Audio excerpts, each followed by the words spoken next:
think of FUBA and who the people that, who work in it and who are the heads and like the faces of FUBA, you don't typically think of a woman. You don't know, there's no, maybe there is, but not known as much as maybe she should be. We have a FIBA woman commissioner, Joy Oringa. Yes. But we need more names like that. We need a FIBA woman commissioner. Yes, we met her in Cairo. Yeah. She's a great person. And we need more people like that, more people with influence being in power, because the more people do that, the more the younger generation gets inspired and actually believes they can. Because if you only see men in power and then you become accustomed to it, and you're like, that position only men can get into it, or it's not attainable for me because I'm a woman. And also we need to have more belief in ourselves and our skill, and also not believe the norm that that our gender can't, because we're women, we can't be able to do certain things, Yeah. Oh, so that needs to be done. Interesting things here. I have someone here by Seka Jaroni asking, what was the most annoying thing about the tournament? My sister was on that team.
Good afternoon. It is Slam Dunk Basketball Talk. My name is Felix Eupal. It is a show where we discuss, analyze, and dissect everything that is about the game of basketball.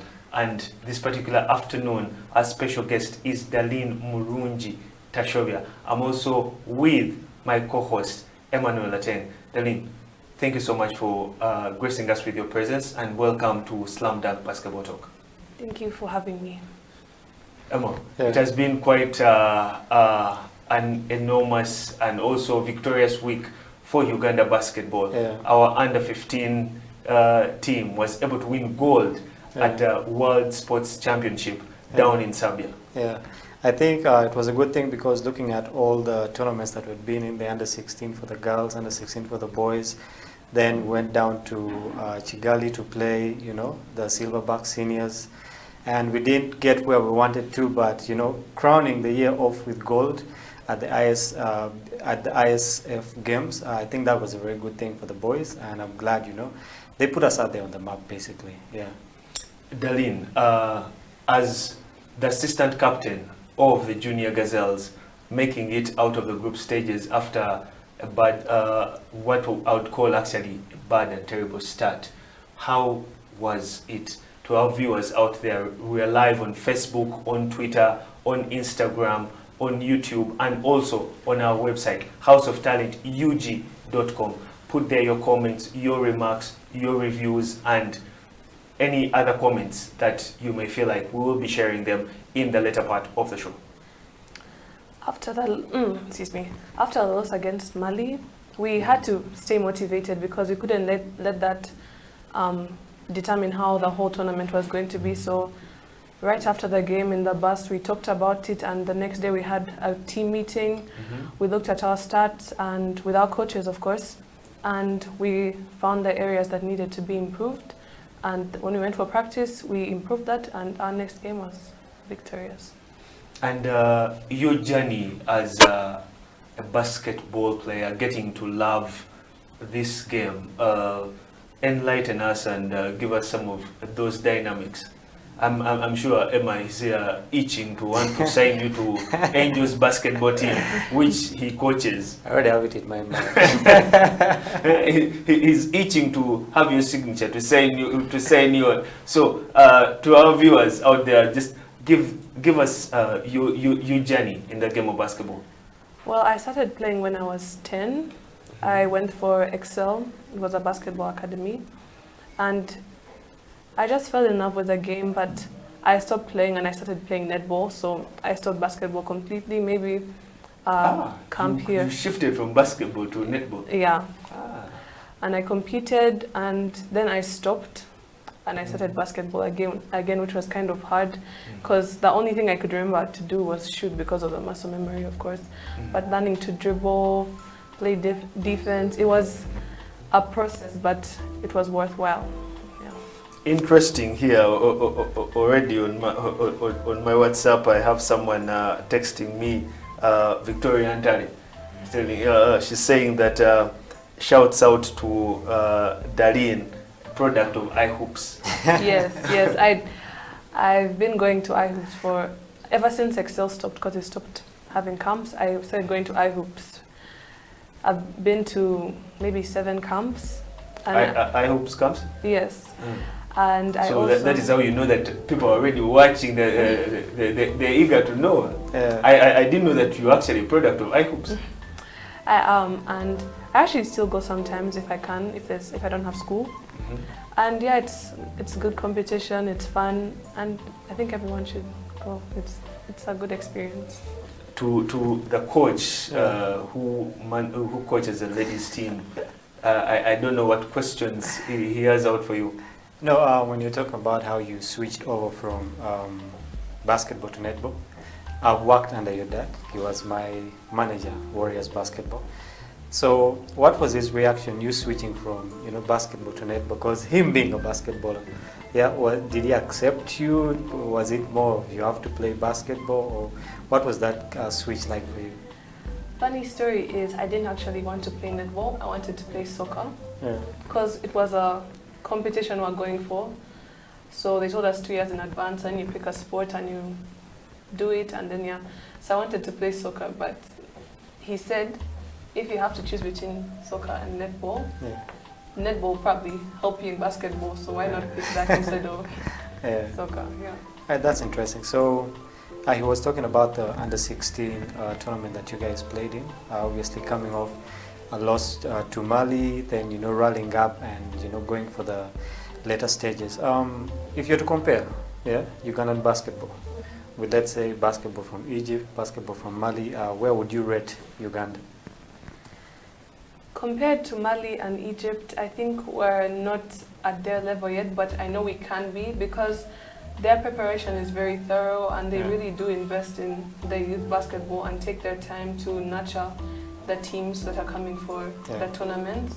So in that area we're lacking because we have the talent, but the preparation for the tournaments is what needs to be worked on. So we basically have the skill and the talent. We just need to prepare better. Interesting. And making it out of the group stages, how was that? There was a lot of negative talk on social media. How you as assistant captain and the captain, you are the 2 leaders of the team. How did you handle that amongst the whole group? There was a time we're having dinner the day we lost to Mali, and we're going through the FUBA page and we're looking at the comments on the post of our loss, and we're talking about it, and everyone on the table was getting worked up, and our Coach Mavita, and our Coach Rogers, came up to us and told us to stop throughout this whole tournament to leave social media and that whole space, because it won't help us, it won't motivate us. If it's not anything positive, we shouldn't put it in. We should just cancel it out and play our game. So you were off social media during that particular time? Yes. But when we did watch, like when we were watching the boys' games, the live streams, because we usually wouldn't go to watch, we would see the comments of the games and the various people, the fans, stakeholders, and it was horrible, bro, because I just couldn't believe people who aren't actually playing were just saying all these things. But how are you able to like bottle it up? How are you able to handle all of that negative sentiments, which were being thrown all over? And you know that people are reading them, the online, here, down in Uganda, in wherever they are. Well, at first, we were doubting ourselves. We're like, can we really do this? You know, maybe they're right. Maybe what they're saying is true, that we aren't good enough to be here. They shouldn't have sent us. But I really would like to thank our coaches, because they talk to us and they let us know that, hey, you're better than this, and don't let these comments get to your head. And also our captain, she's a really good leader, and when she saw that we were being when the comments were getting to us, she talked to us, and she really motivated us to be better than them. I remember we had a discussion here about Priscilla. The captain. Priscilla Nambogo. I was about to ask. Having a heart of David versus Goliath.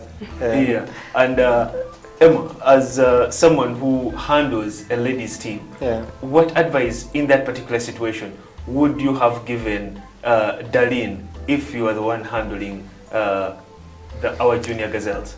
Yeah, first of all, losing their first game to a blowout margin, and then they have another game, and then social media and everything is actually shooting arrows at them. How would you have gone about it? First of all, I remember watching that game actually here. It was a Saturday, right? Yes, it was a Saturday. And before the game, you asked me who's going to win. I said Uganda, you know, and I was sticking to my guns. I was like, Uganda. But at halftime, the scores were like, yo, this is just, this is crazy. Only 2 points. Yeah, it was just 2 points. 20 minutes. Yeah. And basically, the comments were just going off on Facebook, on Instagram. And if I was a coach in that situation, basically coming off a loss, basketball is a win and a losing game. Okay, one team has to win, one team has to lose. Okay, so you sit down your players and you tell them, listen, this is what happened in the first game. Okay, but that does not take away your skill, your talent as a basketballer. That cannot leave you. Okay, for the work you've been putting in. Okay, you can always do better. Maybe the other team prepared a bit more. Maybe they had better players, a better structure, whatever it is. Okay, but you can't live in the past. Take the loss and let's prepare for the next game. Okay, that's basically what I tell them. Losing is part of basketball, right? It's how you come back from a loss that matters. If you decide to say, to lost the first game, let's just go and lose the whole tournament, actually no use for you to be there, But I like the way you guys actually bounced back into the other games. It was pretty amazing. So don't live in the past, basically. Work for what's coming forward. Talking about moving forward, how are you moving forward in terms of basketball? Well, I've been training every day. I train with my coach, Coach Omo. And where do you train from? At home. Oh, yes. So you have a hoop at home? Yes. Oh, most parents should actually get hoops at home. Emma, do you have a hoop at home? No. But if Tashobia didn't have a hoop at home, would also say a lot. Continue going. I think to better prepare myself, I need to start playing more with people and the whole team dynamic, because that's an area I think I'm weak at when it comes to playing in an actual team, because I trained a lot by myself, and that isn't really helpful when you have to actually play with 4 other people on court. So right now I'm just looking for a way to be able to play, because now with the whole COVID situation it's a bit tricky. But that's the status right now. So you train at home, but you don't have teams that you're training with? Yeah, not in yet. terms of locally here, you haven't featured for any of the local teams? No. Yes. Tell me, which team would you want to actually play with or join or be a part of? Or which team do you actually admire and like, I think I should play with this particular bunch of players? For the teams I admire, KCCA, JKL, UCU. Basically the top three. The top three.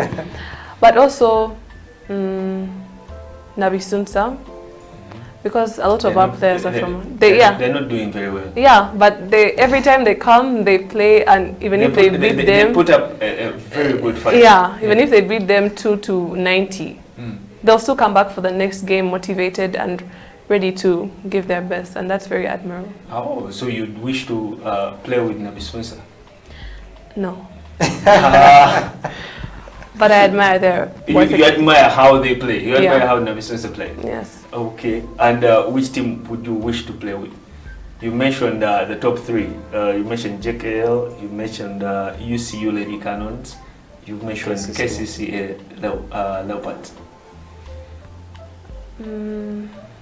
She's taking a peek. She's taking a peek. But before you think about it, you should think about Angels basketball. Yes, I We have have. Tony Drileba, national team player, as one of the coaches. So He trained us at Ivy. But his team is losing. Falcons is not doing well. I know a few people in Angels actually, and yeah, I would want to. Peace join. is actually there. Peace and Martha, right? Yeah, Peace Martha is there. Yeah, I would join Angels. So, you train alone at home. Why wouldn't you invite some of the national team players that you are with to come and actually train with you, or have a drill out?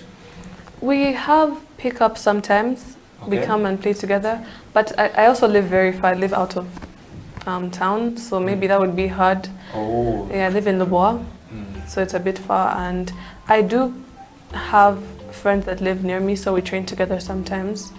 Yeah. Oh, so you train together sometimes.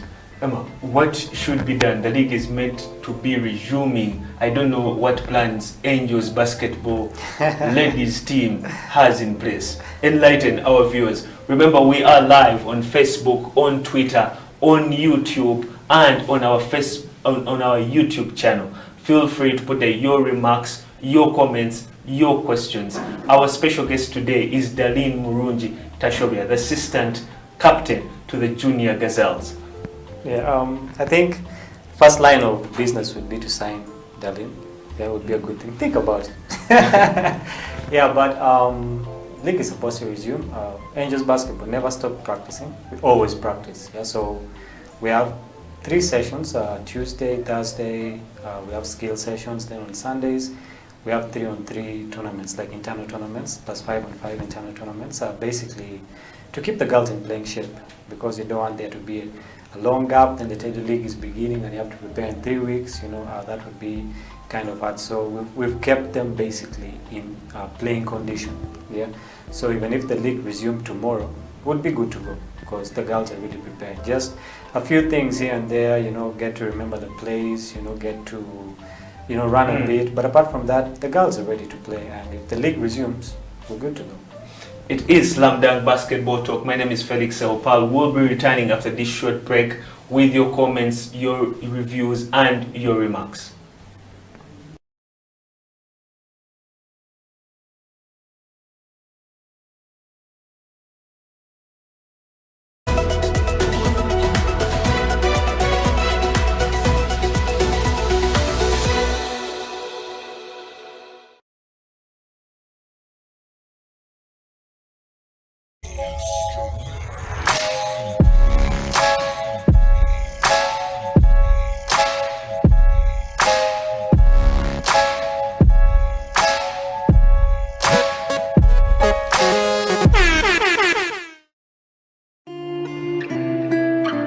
People at the moment are struggling to understand the older generation, because times have changed. Technology has come in. They've moved on. Yes. We're the ones sitting back and wondering, what is my child on to? TikTok has surpassed WhatsApp. The other one I call, I never call it Facebook, it's Bookface. Why are you on Bookface? Dad, it's Facebook. Yes.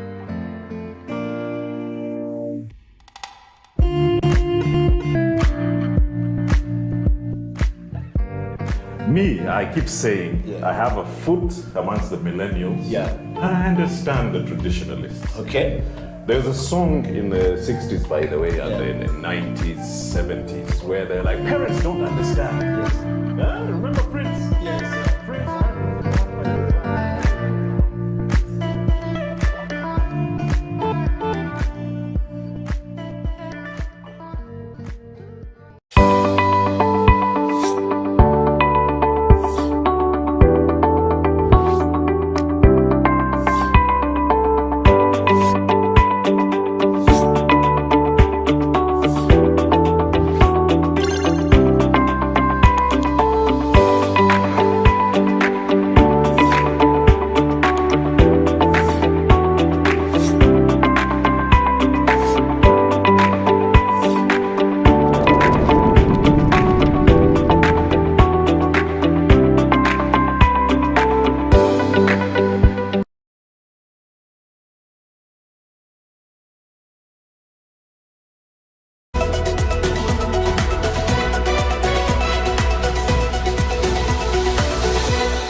A lot has been happening in the game of basketball. First of all, as Slam Dunk Basketball would like to first thank the Silverbacks for doing the nation proud and for making it to the first time in the quarterfinals of the Afro Basketball Championship down in Kigali. It was a tough task, and history was made when the Silverbacks, our boys, were able to beat on Nigeria.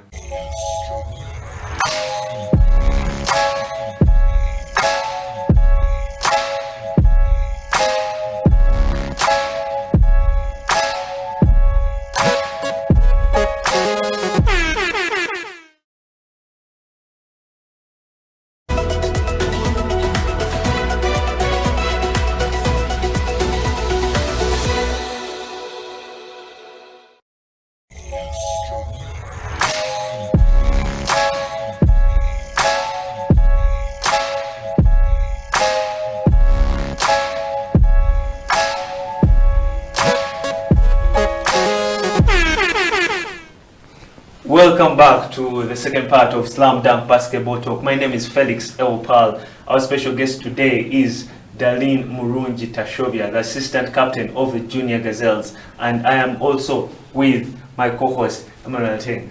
Darlene, tell us about the fun parts of Nairobi off court. What was interesting? You know, there's lots of activity that happens off court, and the excitement and everything. What was it like? It was interesting because you got to meet a lot of people, talking to the coaches and asking them about their stories and their history with sports. It was really good, you know, and just maybe doing activities with the team, because we did a lot of basketball, but we also did a lot of team building sessions, yeah. In these team building sessions, what was actually going on? Well, sometimes we'd play games, like before in the morning we'd play games to kind of loosen up the nerves, because the first day everyone was so tense. So we did a bit of games and also, you know, just interacting, talking, sharing each other's stories, you know, getting to know each other. Yeah. So it was like a great team bonding. Yeah. Ah, that's interesting. Angels Basketball Club should actually pick a leaf and... I think we're the only team in the league that does these things. Bonding the only sessions. team in the league that does... Angels Basketball team does bonding sessions. Yeah, we have cake sessions, we have juice sessions, Well, we have I outings, we have all these things. At the start of the season, Power Basketball team had a bonding session, which was a retreat, but it ended up in a 5-game losing streak. That happens. Yeah. So I'm wondering the sessions that Angels is doing. Our sessions are really good because we actually have a hashtag that we beyond the game. Most of the teams just focus on what's happening on the basketball court. But basically, basketball, I believe 50% of basketball is what's happening off the court. Because if I have a player who's not okay emotionally, maybe spiritually, whatever it is, they won't give me 100% on the court. But if I can take care of them off the court, you know, give them small incentives, a party here, a party there, cake sessions here and there, basically let them know that they're part of the team, let them know that they are loved, then such a player is going to give me 100% on the court. Yeah? So we do those things at Angels. For anyone watching out there, yeah, join Angels Basketball Club. Well, Angels is actually trying to do some very good things that should be happening out there. Darlene, still, moving forward, do you aspire to play further, or do you want to take a different direction? You said that previously you played, then you went into netball, then actually had to make another turn back. So tell the viewers out there what it is that you may want or desire in terms of sports. In terms of sports, I still would want to play. Like at a national level, I want to play on the senior gazelles team, and I also want to play college basketball, and maybe play in the EuroLeague. But I do want to come back and improve basketball in Uganda, because there's so much potential here, and if I go and play for France, that doesn't really help me or help my country, because they're not improving in any way. So yeah. So you have aspirations of actually playing in the EuroLeague, in our national league, and also improving the game of basketball. Emma, very, very, very good intentions and a very good roadmap that is from our assistant captain of the junior gazelles. Yeah, but what I would like to ask, so you want to improve Claire Lamuno. I think one of the best players we have in the country now. She's doing a project, I think, that will be released soon. She's building a couple of courts up in Gulu. So you've seen basketball outside Uganda. You went to the FIBA youth camp just a week ago, I think. You've been at the under-16, you've played with international players and all these things. So what are some of those things that we are not doing as Uganda, that teams are doing outside there, that different organizations are doing outside there, that we can basically copy, or start doing to make youth basketball basically better? One of the things that really needs to be done is just investing, because investing in the youth and being deliberate and cautious about it, because when we were going to Cairo, we only had 3 days of training before. 3 days? 3 days as a team to train. They just told us we're going to ABU and you're going to train. So it's very minimal. Yeah, very minimal. And also maybe looking for talent everywhere, like how Claire is building courts in Gulu. Yes, that's nurturing a lot of talent that usually you wouldn't be able to find if you didn't make steps like that to actually do it. So more things like that, and also we need to have parents believing in their children, you know, understanding that you can balance education and basketball and they can coexist and you can be good at both, you know. And yeah, just keep just believing in the sport and what it can do for people. That's quite interesting. One of the comments here, actually, which has also been repeated by a number of people, is there was the Nairobi camp, Africa Youth camp was for boys. Only the host nation was allowed to have a girls team. Have someone here called Victoria Moreme, yes, asking how was she able to get into the camp, yet it was only for the host nation. Well, I was only able to get into the camp because not me, but my dad made a request and asked if he could sponsor me to go, because he knew it would be a good opportunity. And I'm very blessed to be able to do things like that, because he does work in FIBA. And so he asked if I could go and he would sponsor me and pay for the flight there and everything, just for the exposure. So when I went, I knew I couldn't be mediocre. I had to give my best, because already I wasn't budgeted for, to say the least. So yeah, it wasn't like they only picked me like I was special in any sense. No, I got the opportunity because Okay. my dad, he knew the right people, to say the least, and you know, I had to take advantage of I took the advantage of the opportunity. Impressive. You were lucky.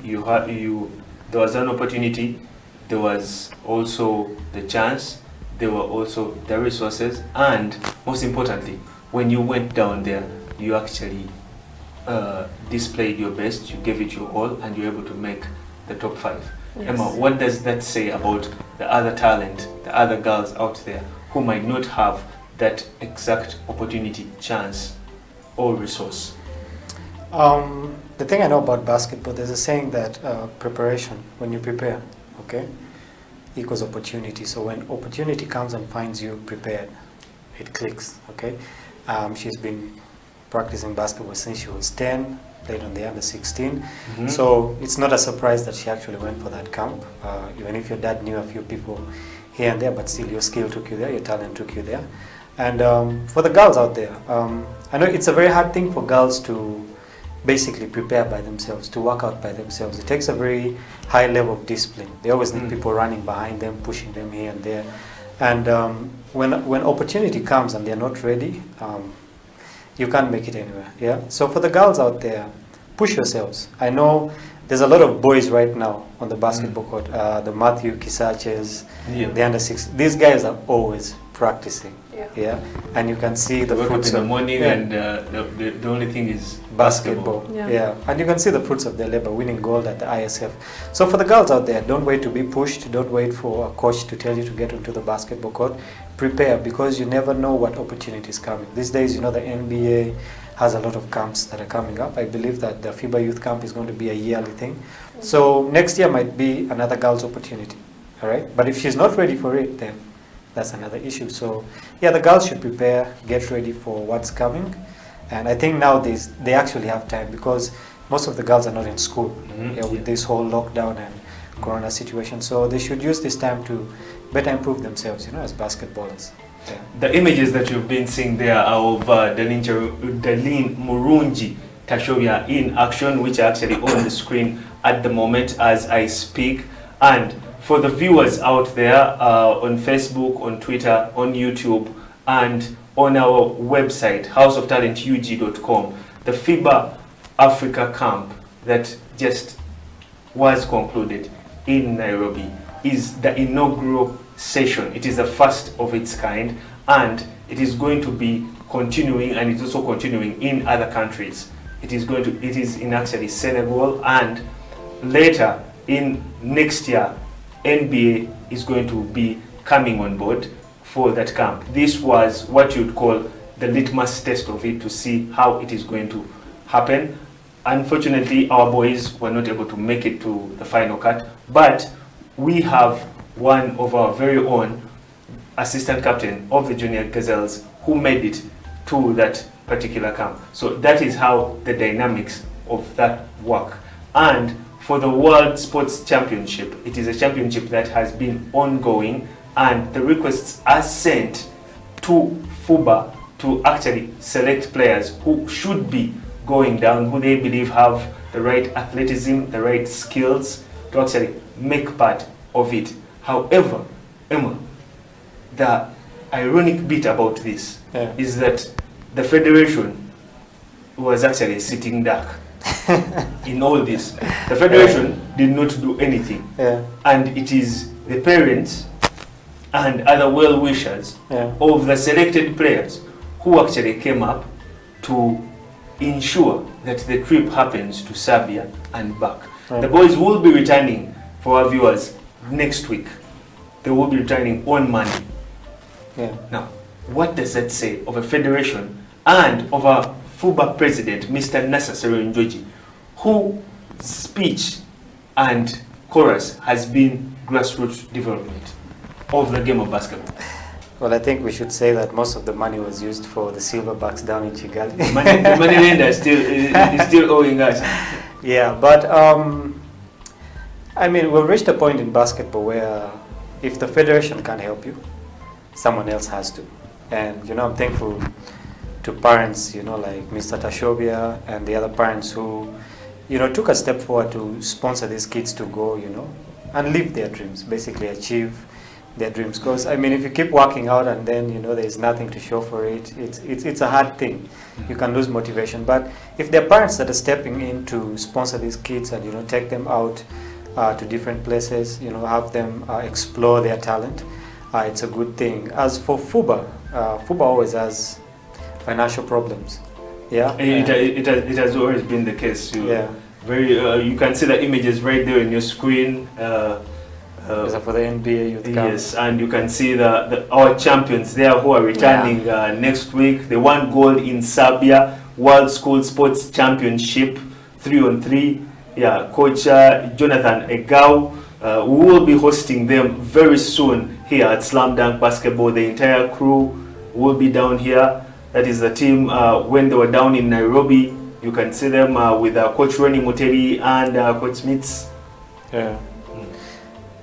Yeah, so, if we have more of these camps, I want one of these camps to come down to Uganda, actually, because it will give an opportunity to more of the kids down in Uganda. Where are you going to host the camp from? If it is here in Uganda? The ABU. The indoor arena is off bounds. Yeah. Yeah, by NCS. Yeah. So where is the camp going to be? We can always renovate. We have courts in Makerere University. UCU has Pool courts. Pool court is not in a situation where that it is also actually something about it.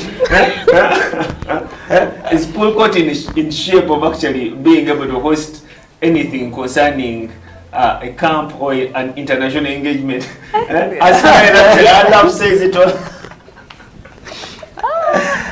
Yeah, You've been to pool court, Darren? Yes. You've played pickup there? She played a tournament there. Yeah. No, she played the tournament. Yeah. I'm meaning pickup. No, that's like a jumbo. It's You don't want to go into the elbow section whereby fouling is legal. Yeah. But it's also very far. Huh? It's far from where I... Who said you stay on the other side? Yeah. The courts the other side, how is it there when pickup is there? Is it the same as the courts this side? Pool court, main ground, YMCA, Makerere University Business School, MOOBS, Kabira, KIU. Is the pickup also that intense? Whereby fouling is legal? I think where I used to play pickup, I used to play at Res Life. It's near our house. It was more organized than a lot of places because there's like a coach who refs because they first train and they play. So it's more organized, but it's still a bit brutal. You can't be flimsy and go and expect to just get an easy 3 or something. Yeah, yeah. I like her use of diction. It is brutal. Why is it that at pickup, to our viewers out there watching us here in Uganda and in the diaspora, pickup is basketball terminology whereby you go on court and you actually divide yourselves among a bunch of players. It might be 3 against 3 or 4 against 4 or 5 against 5, and then you play a fun game whereby you set a certain limit of who wins the game. It might be who scores the first 5 baskets wins, or who scores the first 7 baskets wins. So in basketball terminology, that is what we define as pickup. I like how you said a fun game. In some places it's not a fun game. Some places it's not fun. Yeah, like at pool court, it's not fun. We're trying to win. But there's no prize at the end of the day. No, the prize is bragging rights. Yeah, we get to go home with the bragging rights, yeah. It is Slam Dunk Basketball. When we return, we talk about the league actually not resuming, which is very sad for the basketball lovers and stakeholders out there, but the lower league division will be resuming. Your comments, your reviews, please send them in. We'll return after this short break.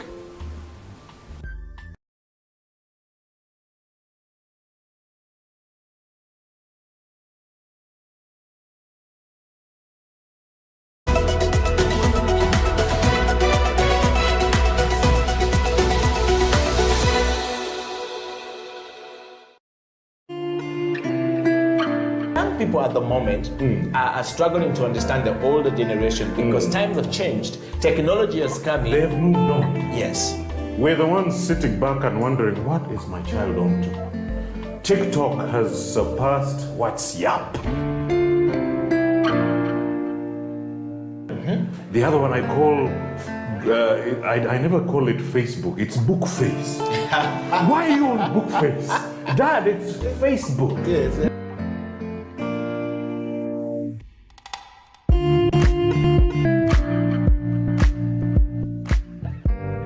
Me, I keep saying, I have a foot amongst the millennials. Yeah. And I understand the traditionalists. Okay.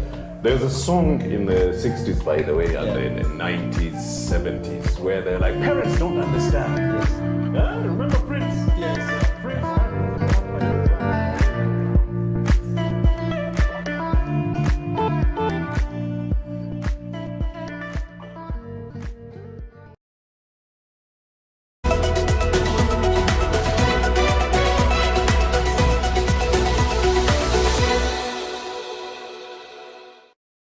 One game, one sport, brotherhood, and when you go out there and you put out your hearts and you play great, yes. I like that East African basketball has really grown, you know, represented by Uganda, South Sudan, by Rwanda, and by Kenya. I know Tanzania is still lagging behind a bit, and Burundi is yet to come, but, you know, having four of these teams from East Africa making it all the way, to the second round is a very good thing. It shows that there's positivity, in African basketball. It's really growing. And in the region, yes, in the region. That is what we need to see. I think in no time we're going to have a lot of players, in the NBA, playing in other leagues. And FUBA, we should really pick a leaf from what, Ferwaba has done.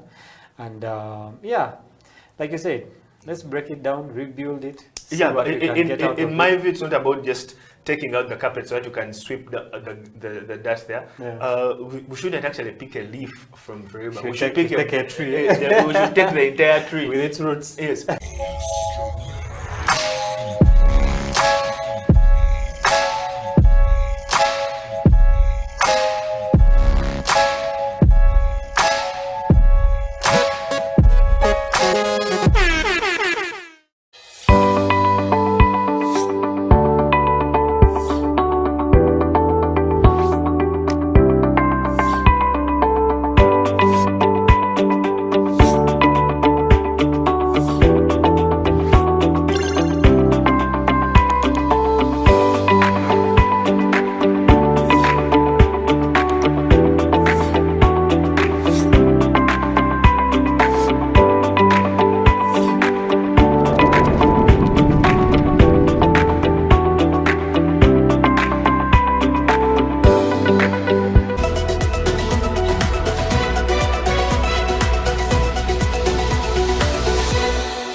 Welcome back. It is the final segment of Slam Dunk Basketball Talk. Our special guest today is Darlene Murungi Tashovia, as I already introduced her. We've been having quite an interesting talk about the various developments that have been happening in Ugandan basketball, the journey down in Nairobi, and also our championship. Uganda won gold at the World Sports Championship down in Serbia. Although, Emma, something which is actually not interesting, which actually we have always discussed about, our level of preparation and how the boys got there. Speaking to Coach Nicholas Natoreza, also the technical director of the Federation of Uganda Basketball Association, FUBA, he tells me the players were selected and had a 1-week training at Fusion Sports. And after that, they selected the coaches, and after the selection there was a short list, and finally Jonathan Egau was the man selected as head coach. For the ladies, for the girls who went down in Nairobi, it was not actually the work of the federation. Although the federation wants to take credit for that, which actually is rather absurd. Yeah. The selection was based on FIBA. The boys went on a different assessment, Yeah. and so did the coaches, because they were going through trainings. Yeah. And finally, Coach Ronnie Muteli was selected amongst all the coaches that were able to submit their papers from the coaches of Uganda. Yeah. And my question, which actually I'm putting out to the VP Marketing, I believe he's always watching. VP Marketing, Anud Katabi, in charge of marketing and advertising and publicity of the Federation. All this information is not churned out. As media, we get backsided and we have to actually hunt for this information. Yeah. How can we make this better? We are in a situation whereby the National Basketball League is not going to resume. It's going to resume next year. Now, how can we put our house in order? Well, when it comes to publicity, I always like what the Americans do with their players. From the time a player is in middle school, okay, they're already telling us that the next big thing is coming. Yeah, so they put out their players there. They publicize not only the players but everything that happens. When you mention basketball, what's the first league that comes to your head? NBA, right? NBA. Then the WNBA, then Euro somewhere there. Okay, so they've done a lot when it comes to publicity, which we're not doing here. I mean, we hardly got any information of what happened down with the Silverbacks in Kigali. We're getting half information about the hotel. We're getting snippets of information. Yes. Yeah, and that's not a good way to do things. The basketball fans, whichever stakeholders there in basketball, we really need to get information on what's happening. Okay, with every category, be it the under 16, be it Lady Gazelles, be it the national team. We need information as people, because with that information, that's how we're going to know which of our players we need to take for different camps. Okay, we need to know what kind of improvements the players are doing and all these things. So, to Arnold, Mr. Katabi, don't hide from the people. The people need to know what's happening. I think up to now, the FUBA website is not really up. FUBA website is not up. Yeah. It's up, but it's dormant. Okay, it's up, but it's dormant. So basically, you actually conclude that it is when you go to physics laws, it is no work done. Yeah. So if I wanted to get to know the under 16 players in Uganda, okay, let's say I'm a FIBA scout, so I go to the FUBA website and it's not there. Yeah, and let's say I need video of Darlene, I need video of another player, I need video of Priscilla. And it's not there. Yeah. So they lose that opportunity because that information is not made public. So I think, apart from just playing the game of basketball, there are all these other dynamics that you have to look at. And publicity these days with social media now, okay, that's one of the things that FUBA has to put out there, okay, especially for the young ones, okay. For the older players, I mean, we can always find ways of doing it. But for the young players, for them to get opportunity, we need to put them out there, let them be visible. Let me go on the internet, search for Darlene and, find she has been at this camp, that camp, these are, the things she's doing. Highlights, these are her statistics. Yeah. And as someone, let's say from FIBA, from the NBA, from WNBA, it would be easier for me to pick a player like that. But if I have no idea who they are and what they're doing, it's always a hard thing. Darlene, so many things have been mentioned world over concerning ladies basketball. And here in Uganda, it is the same story. Ladies basketball is not up there as men's basketball. You said at the start of the show, you would love to also come into administration of basketball after being a player, or also helping out to develop the ladies game.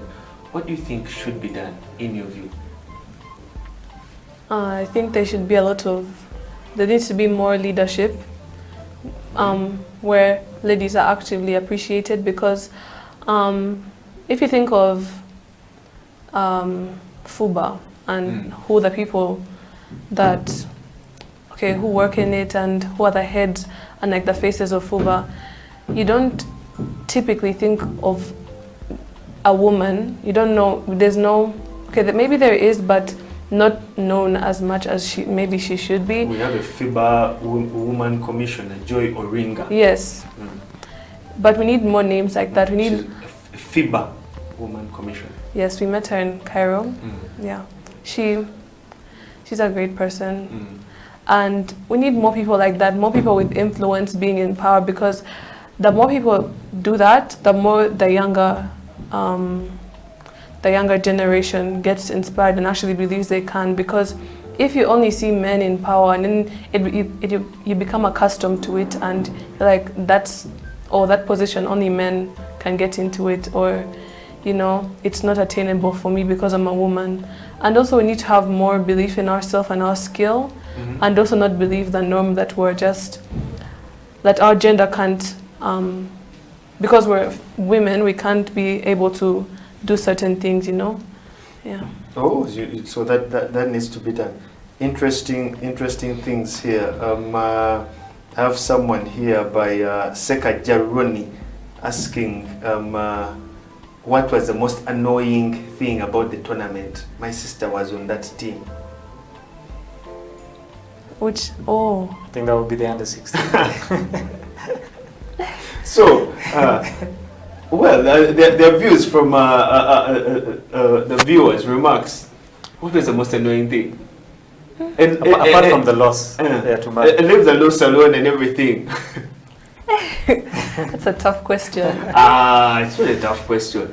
Definitely, every time there's someone who could be on the team and you just say, this person is always annoying, this person is always picking my stuff, this person is... So I went for when I played for the under 18, so they always give breakfast, right? And the breakfast is like full course meal. So self-service. One of the coaches like, you guys shouldn't eat that much because we're going for a game and we went and lost the games. Minds are like, we should have eaten. The whole food. Yeah. So for me, that was one of the annoying things that happened that time. Yeah. So Darlene, enlighten us. What were those annoying moments? Don't worry, the coach is not here. This is tough, but maybe if what we would do... Those annoying moments of what? We would do trainings, in Cairo, and sometimes I fell victim to this though. We would do this one particular drill, and it was just running the lanes and how to transition from defense to offense, and we did that thing every time, and there would always be someone, and one time it was actually me who didn't know where I was supposed to be, and then would keep doing it, and then they would shout at us, That was just one of the things that, if I had to point out anything.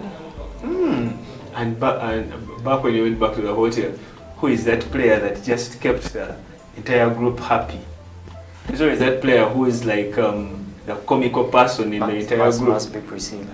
Yeah, it was Priscilla. I think the majority of our players. Who the player that always looked at everything as though, no, it's a simple situation. Yeah, definitely. Don't Mariam. About it. Mariam, yeah, she was that person, I would say. Also, Sarah, Namale, Priscilla, of course. I think everyone was just so, no one was like, that serious person. They go to their room, they sleep, they come back, and they're only training. Everyone was, interactive, light-hearted. Yeah, so. Priscilla always, the few games that I watched at KIU courts, whenever Nemsosa was playing, she always says this thing, Tuba Sobola. Yeah. Was that the attitude that she still had down there? Yeah. Tuba Sobola. Yeah. Yeah, we had to, because already when we got into the tournament, that loss, we played the first game of the tournament and they beat us 90-12. We couldn't be the team, we couldn't stay being the team that just was like the beatable team, because in every tournament they has everyone to be. was like, this is the team where I'm going to pick points from. Get that 2 points from our win. So, we needed to have someone like Priscilla who was always ready to encourage us, be a captain. Yeah. Lead the ship. Yeah, lead the ship. Emma, as we're getting to the final part and closure of the show, the National Basketball League is actually in balance. Yeah. JKL UCU, no, JKL, KIU Titans, and City Oilers are not willing to resume. NASA Serunjiji FUBA president put out a letter cancelling the start, the resuming, not start, the resuming, beg your pardon to our viewers, the resuming of the National Basketball League. Because teams are required to pay 600,000 shillings to restart, and a bare minimum of 8 teams had to register by Monday of this week, and that did not happen. So the NBL was cancelled. The lower division will go on. Speaking to the chairman and president of City Oil basketball team, Muhammad Santur, his reasoning, according to the committee that runs the team, is they have BAL coming on, that is the Basketball Africa League, and then we also have, as a nation, Silverbacks, we have the World Cup qualifiers, which are coming also at the end of November. And 4 of the players on his team, that is Jimmy Enabu, Tony Dweliba, James Okelo, and Ben Komakech, are on the local best players who are on the national team. Where does that put our league? I believe Falcons should be happy. The league is not starting. You have survived relegation. Congratulations. No, first of all, we're not going to be relegated. I can't say I'm a prophet, but remember I told you that this league will not resume.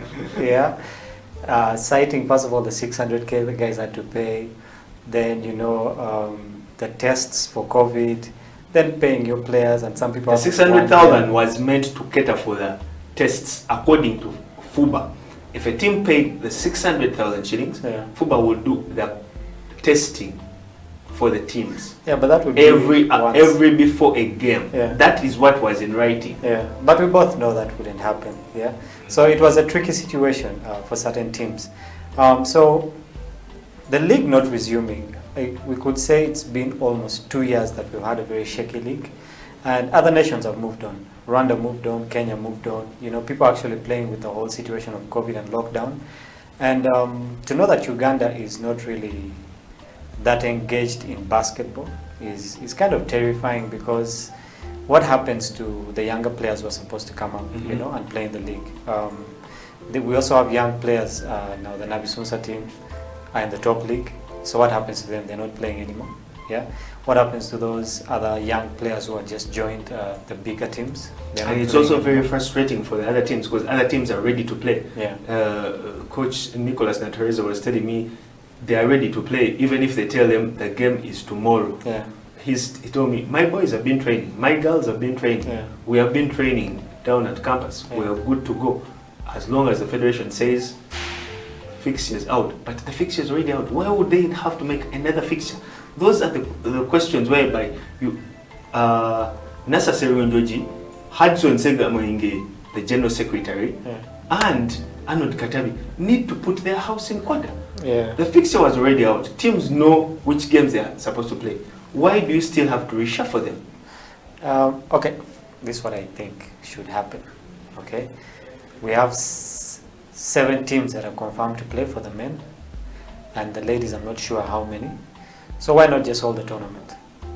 No, the ladies teams all confirmed they're willing to play. So if all the ladies teams confirmed, none of the ladies teams pulled out. So the ladies team should continue with the league as is. For the 7 teams of the men that actually confirmed to play, why not just hold a tournament, so that at least we have some basketball engagement happening before the year ends, because we don't know what's going to happen next year. Would be in the same situation or not. So let's have some basketball going on. I mean, there's always a plan B to everything. So how about we move to plan B and get these people engaged? Let the guys play. Darlene, as we wind up Slam Dunk Basketball Talk this particular afternoon, there's so many people watching you out there. There are so many of your peers, your friends. There's so many girls who may not be live at the moment but will watch you later. What inspiration or words of advice can you give them as we wind up? To believe in yourself and believe in your skill and your potential to be a good player, because I know there were times when I didn't think I could do it and I wanted to give up, but then my dad, you know, he was there, he pushed me, he would wake me up for training in the morning. When the last day before I had, you know, shots weren't dropping. You know, you just need to have, and you need to have that self-drive, but you also need to have support. So seek for support from your parents. Don't be shy to bring up the idea of, you know, can I go for training today? Or maybe can I get a basketball and be dribbling? Because you need to be able to not make excuses for yourself. That's a thing that a lot of people subconsciously do. They're like, well, I don't have a court at home, so I can't do anything. But you can get a basketball and learn to dribble, you know. Then when you actually are able to access a court, you'll have a starting point, you know. And also to, you know, just if you love something, give it your all. Because I know there was a time when I played basketball, but I didn't love it, so I was just, you know, going with the flow, not really, I didn't have any sense of direction, I didn't have any goal. But when I started setting goals for myself and actively trying to reach them, that's when I actually started seeing results, like with the national team. I set that as a goal, and you know, it paid off when I got to play, and also the Kenya camp. Because the second I came back from Cairo, you know, I was sleeping one morning, I had slept, would come back, it was the second day we'd been back. I hear a knock at my door, it's my dad. Get up, coach is coming in 30 minutes, be ready. You know, you have to be able to do that for yourself, or have someone who's willing to do that for you. And you know, just look for opportunities to play. I know there's like a lot of people who can't, you know, it's not as simple as just waking up, you know, getting a driver to take you somewhere. But you know, look around, maybe your area, there's like a place you can go for pickup. Maybe you can borrow someone's ball, you know, just if you want it enough, you'll be able to put in the work. Yeah. So finally, your best moment and your lowest moment at the tournament, Emma, I think that is fair enough as a coach. Isn't it? Yeah, that's fair enough. Yeah. Best moment at the tournament or the youth camp, and your lowest moment, and we wrap it up. Or even also, you can say hi to perhaps your best friend. My best moment, let's start with that, was our game against Egypt in the semis.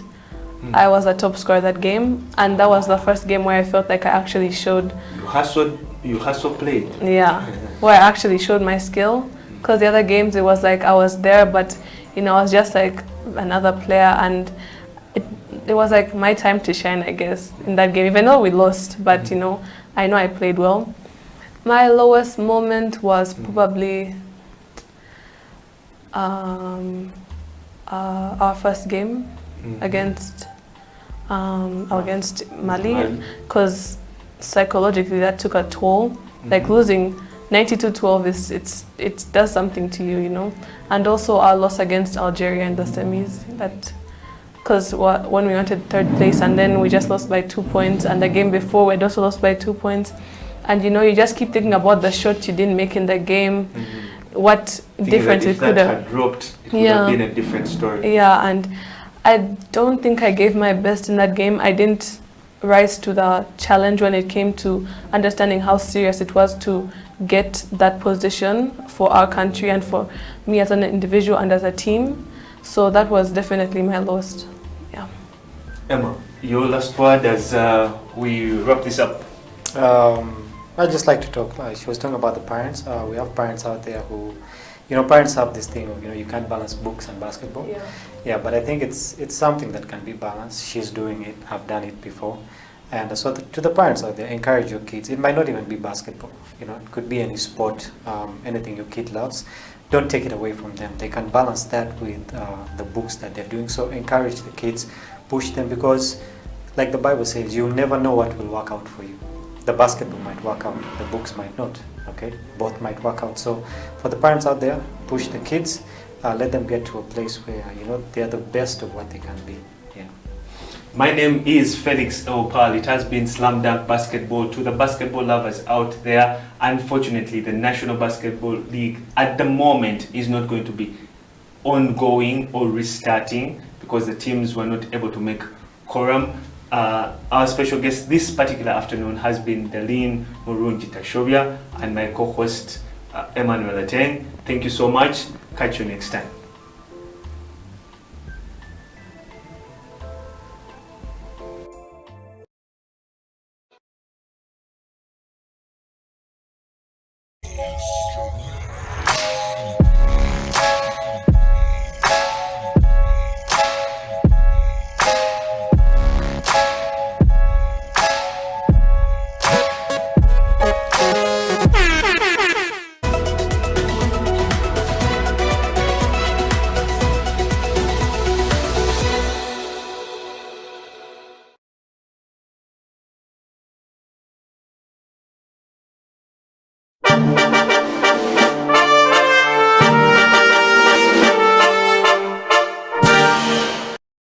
There's a lot that is involved in the civil society organizations. There's leadership in itself, there's management of processes, there's management of the human resource, there's fundraising, there's research. It's a lot that needs to be done.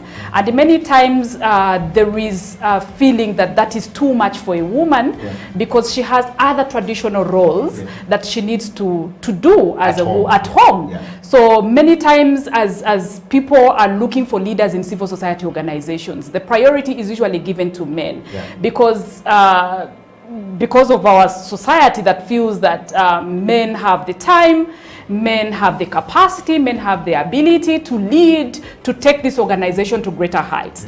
And women, there will be a problem. They will have to go to maternity leave. They have issues. They are too emotional. They have not done the courses that are good enough for leaders. They don't have time to to go for extra learning or to go for work outside Kampala because they have to tend to their children. So there's too much that society has tied around a woman. And it's true, we have these traditional roles that we have to do, but does not in any way mean that women cannot lead in these spaces. No.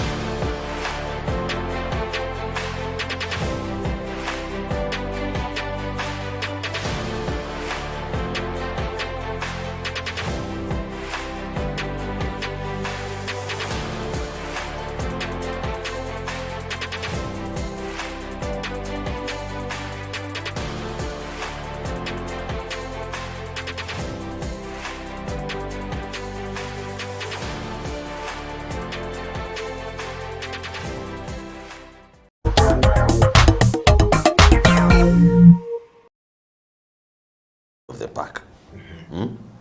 It helps you become the trendsetter. Humankind is set in a way that they will always have a thing for the pioneer of things.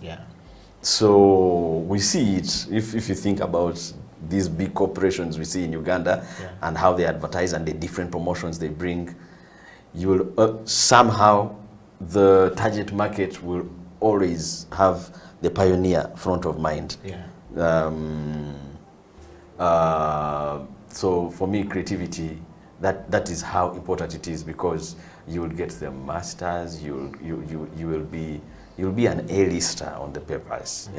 But if you do not know how to channel, because there's not one company in the arts or in business, as we know it, there's not a company that hires more than 10 people, and all of them are not creative.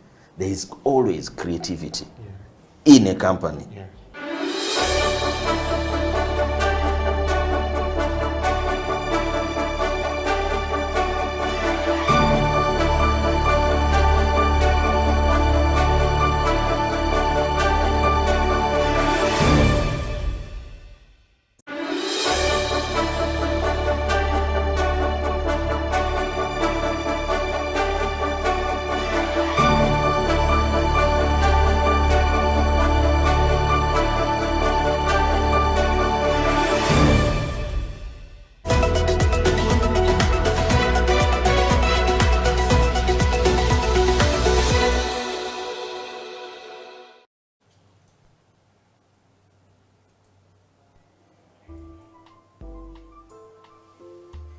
Welcome to the Creative Industry Talk. My name is Eddie Okela and this is House of Talent Television. My guest this morning on the Creative Industry Talk is a man who has been in the business of fashion and design. Ugandan most talented gentleman, the one and only Latif Kasumba Madoi, aka the military man. How are you doing, bro? Welcome to the show. Thank you so much. And thanks for inviting me. You're welcome. It's been such a long time come. I know. You know, all over the place. Catching you is a problem, making fashion in the plane. Coupled with COVID and Yes. everything. Yeah. Yeah, it's been But long welcome to the indeed. program. Thank you so much. I want to start the show from a lighter note of bringing people to actually get to know you very much. Yes. Who is Latif? If I am looking for a definition, who is Latif, the fashion man? Latif is basically humble, I would say. I am one humble African, Yes. like culture. Or Joseph Hill sang, Yeah. humble African. But I am a creative artist, Yeah. Innovative. I am a tutor, a fashion tutor, and I also have a name, a school to my name, Okay. Latif Academy Talent Wow. School. Yeah. Wow. Wow.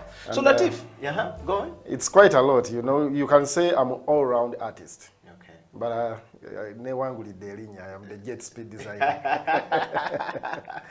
Yeah. Yes.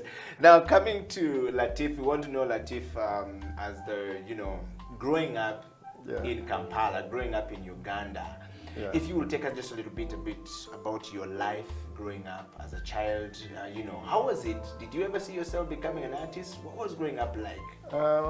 Growing up was very interesting for me. Yeah. It was always being creative, because I grew up with my siblings, and I was born in Kampala, right in the suburbs, Kawempe, and that's where I grew up from. Yeah. And actually, that's where I started Latif Academy from. Yeah. But though we moved to Kawanda, and ever since we moved to Kawanda, it's now called Kawanda. Yeah. Already Amagero and Yes, yes, many yes. wonderful things Yes, you know, yes. that we bring there. Yes. But I grew up as a very humble person, Yeah. very obedient, and I think this also contributed to my being today. Yeah.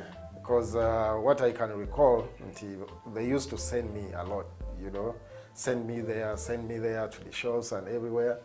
And in that context, they used to send me to a tailor called Mzee Musenyere, rest in peace. Yes. And this is the very old man that I ever saw in my life, Yes. sewing. And this is where I picked the lessons from. Because personally, I learned through observations. Wow. So I used to observe him do things. I would take my Mzee's shirts, pants for alterations, mending, and repairs. Yes. So I would observe him do the things. So I would go back home, try it out.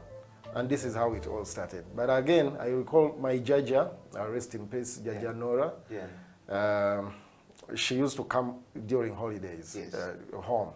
And she used to make us, these pants, the urutu. Yes, yes, Yomugwa. Yomugwa. Yeah, they used to Yes, call yes, them yes. pale ya urutu. Yes. So I copied that, and I never saw her, stitch with a sewing machine. Yeah.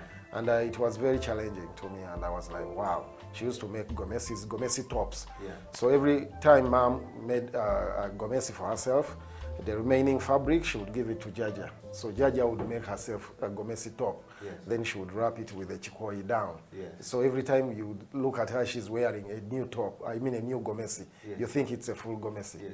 Kumbe, she was just being creative. So that way I learned from her a lot. Yes, yes, yes. Yeah. Now talking of, go on. Yeah, of course I did my primary school, and this is where the magic, I think, started from. Yeah. Because I started from Kawempe Muslim Primary School. Yeah. And that school was very, very popular in sports, and also it used to wali abana baba minister banje. Yes, yes. Miria Kalule, Yes. the Oito Jokes. Yes. So we used to study with those sons and daughters of the ministers. So they would definitely bring bags, unique bags, Yes. School bags, and of From course, the affluent family. exactly. So I used to admire.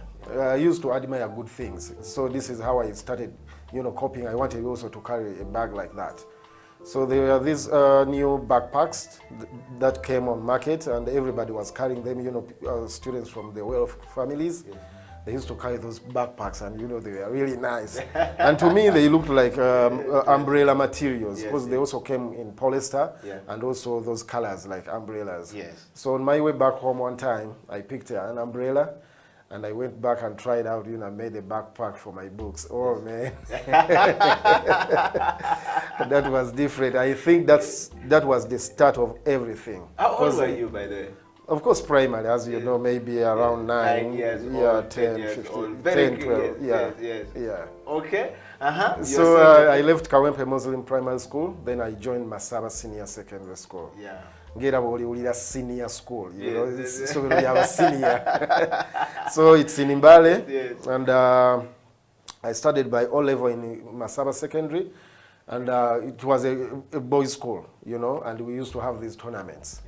So being a fashion athlete right now, I drove back my athlete Gundi Yange, creativity. And actually, very soon I'm shooting a video called Fashion Athlete, the fashion release. I'll be running while sewing. Wow.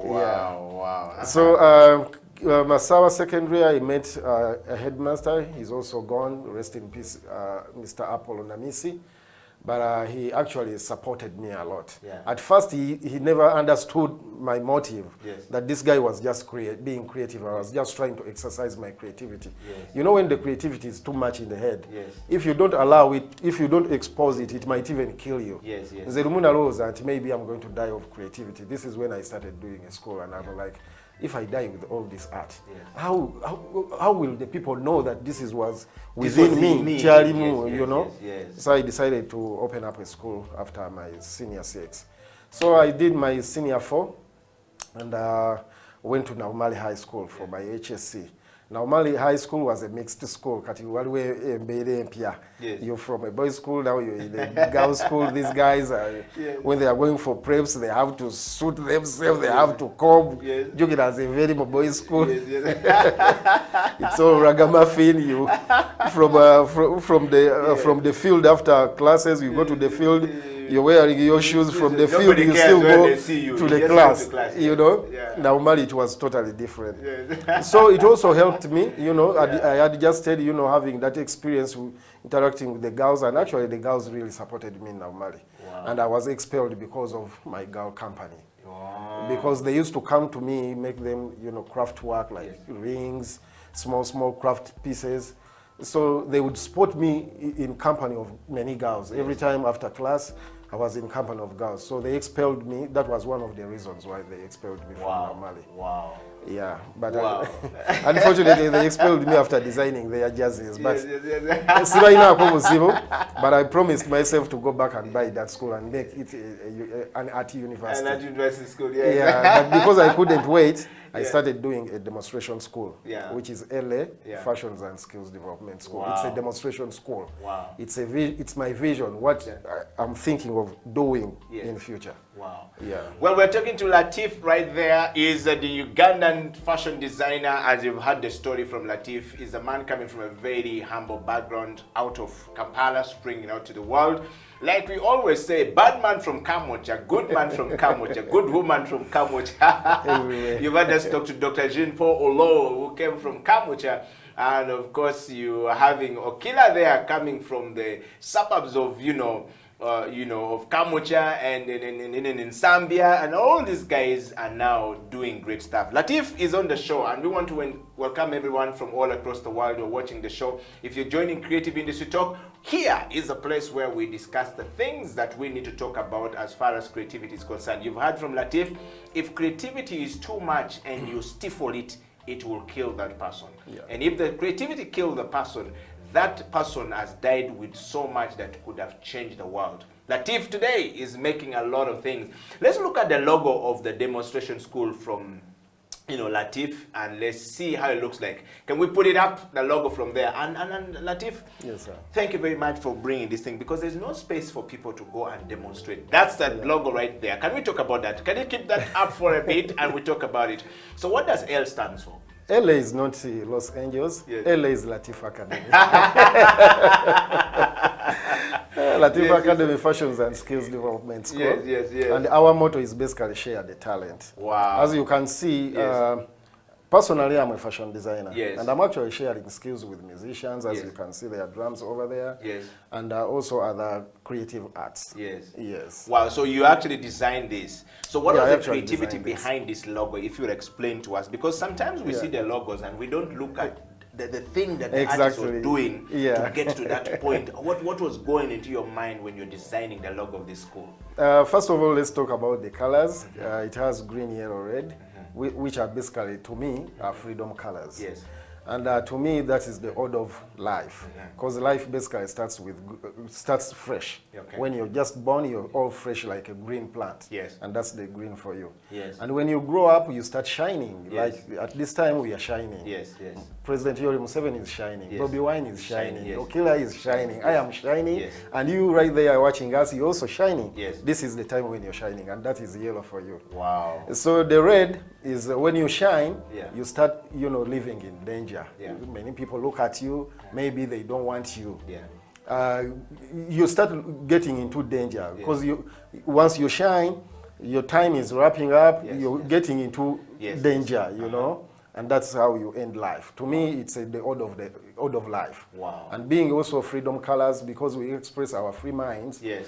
And Africa, Latif is basically supposed to cover Africa, Yes. but to the world. Yes. Yes, because I Wow. don't basically consider myself, Ugandan is like 1%. I Yes. consider myself 99% African. Wow. Oh yeah, so that's the logo for you. The sewing machine, Yes. that's what we do. Basically, the innovator is Yeah. a fashion designer. Yeah. And the drum, because my act or my art is influenced by music. Yes. That's why you see the drums there. Wow. And also the scissors, basically. The scissors, the drum and the scissors brings in that percussions. Yes. We call it Makans percuss. Yes. It's a type of percussion that I do Yeah. that involves fashion. Yes. By doing fashion, of course, I'm using scissors and, Yes, and the sewing machine. Wow, and fashion Yeah. goes with music. Exactly. Well, thank you so much, Latif. That right there is quite very creative. You know, a lot of Oh, time yeah. we see the logos and we don't see what we, Exactly. the motivation behind it and what's going on. Exactly. Latif, let's take a small coffee break. And when we Yeah. come back, we want to dive straight into the journey Yeah. of, going to the global stage. Today on the program, we're discussing the Ugandan fashion on a global stage. How did we get there? Is it possible? Can Ugandans make it to the global stage? Are we doing work that can take us to the global stage?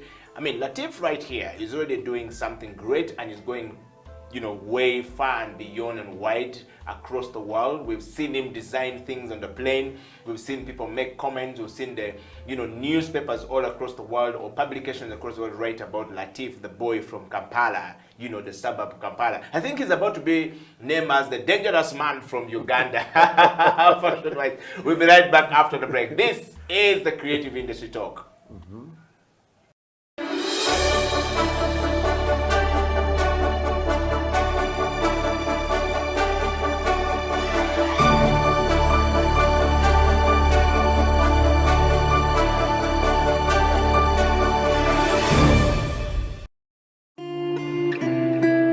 Young people at the moment are struggling to understand the older generation because times have changed. Technology has come in. They've moved on. Yes. We're the ones sitting back and wondering, what is my child on to? TikTok has surpassed WhatsApp. The other one I call, I never call it Facebook, it's Bookface. Why are you on Bookface? Dad, it's Facebook. Yes.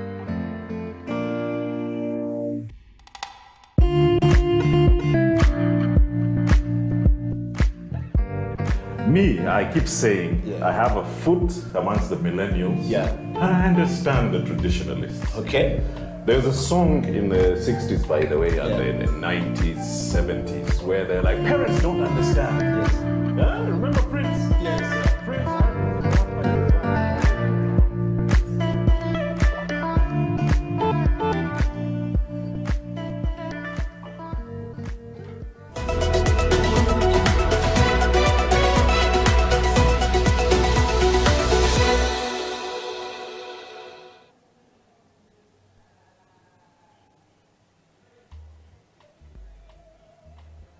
Welcome back from the break. That is, Latif right there, and of course last week on the program we had Jeremy Biemanzi talk about, you know, how can we use creativity to market our businesses or to sell our businesses. Success comes from creativity. Creativity brings success to business. And this week on the show we're looking at Ugandan fashion on a global stage. We've had Stella Tal all the way in Paris, France, talk about how she's made it to the global stage. We've had Santa Zo on the CEO bench talk about how she's made it to the global stage.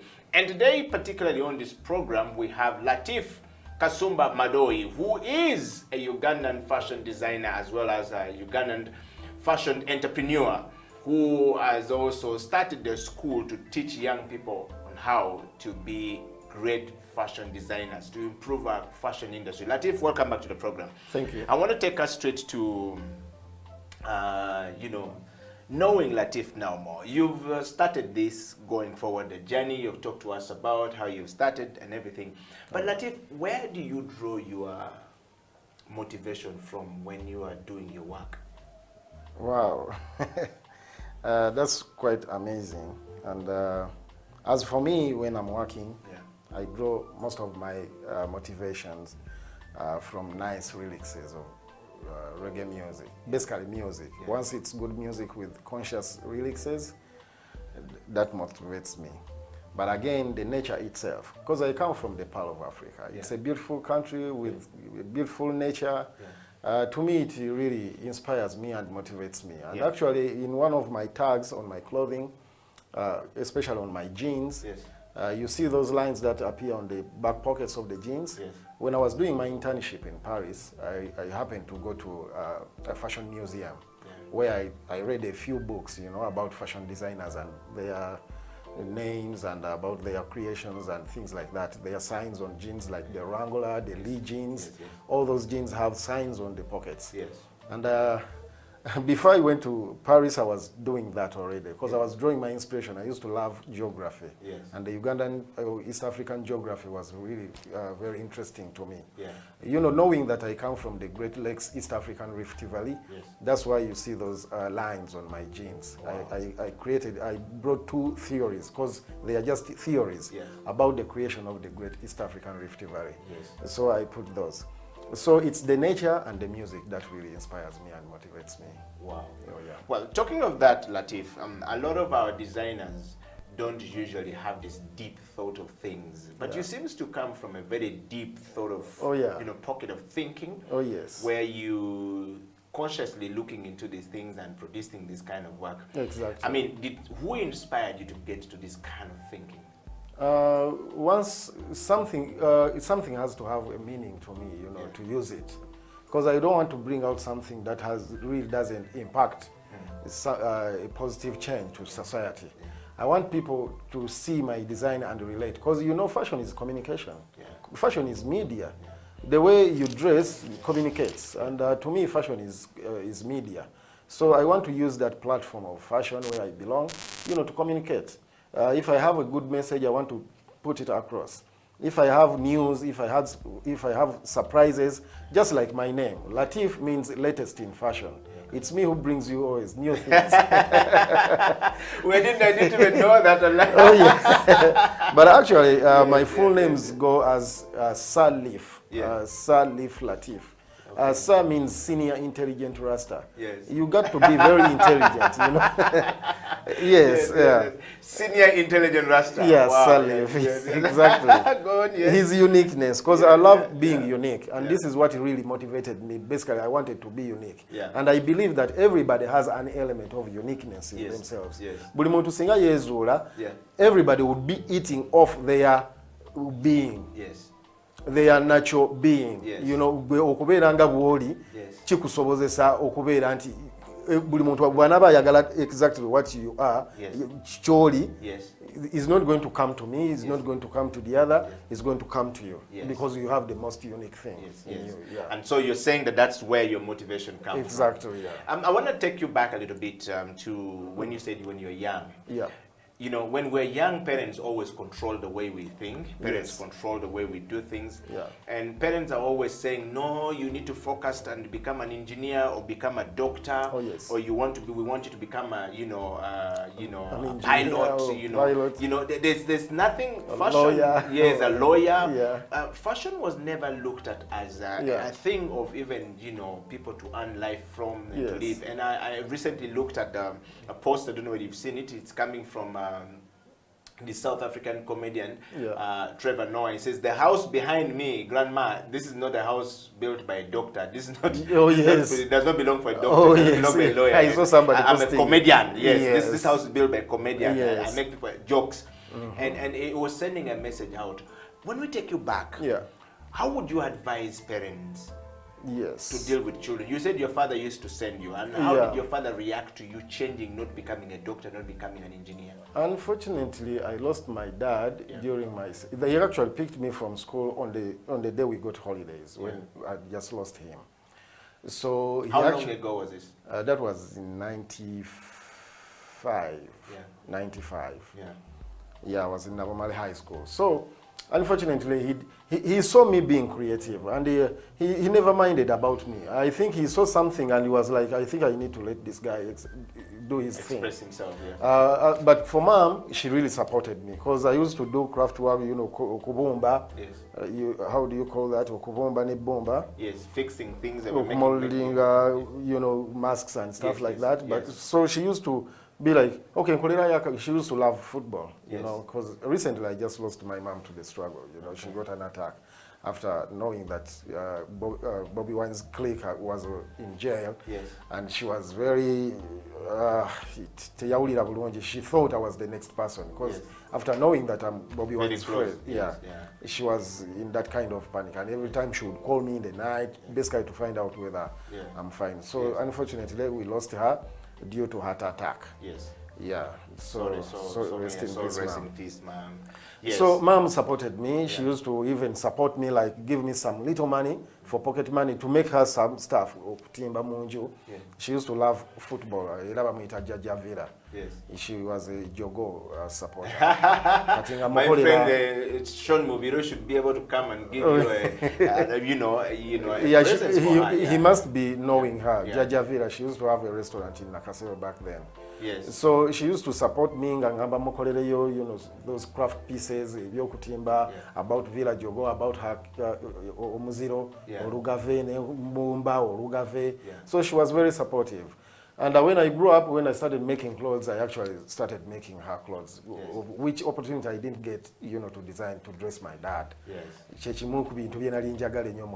But if my dad was there, he was seeing me as a lawyer, because he had more influence, more Arab countries, because he was the acting discard of Mbali.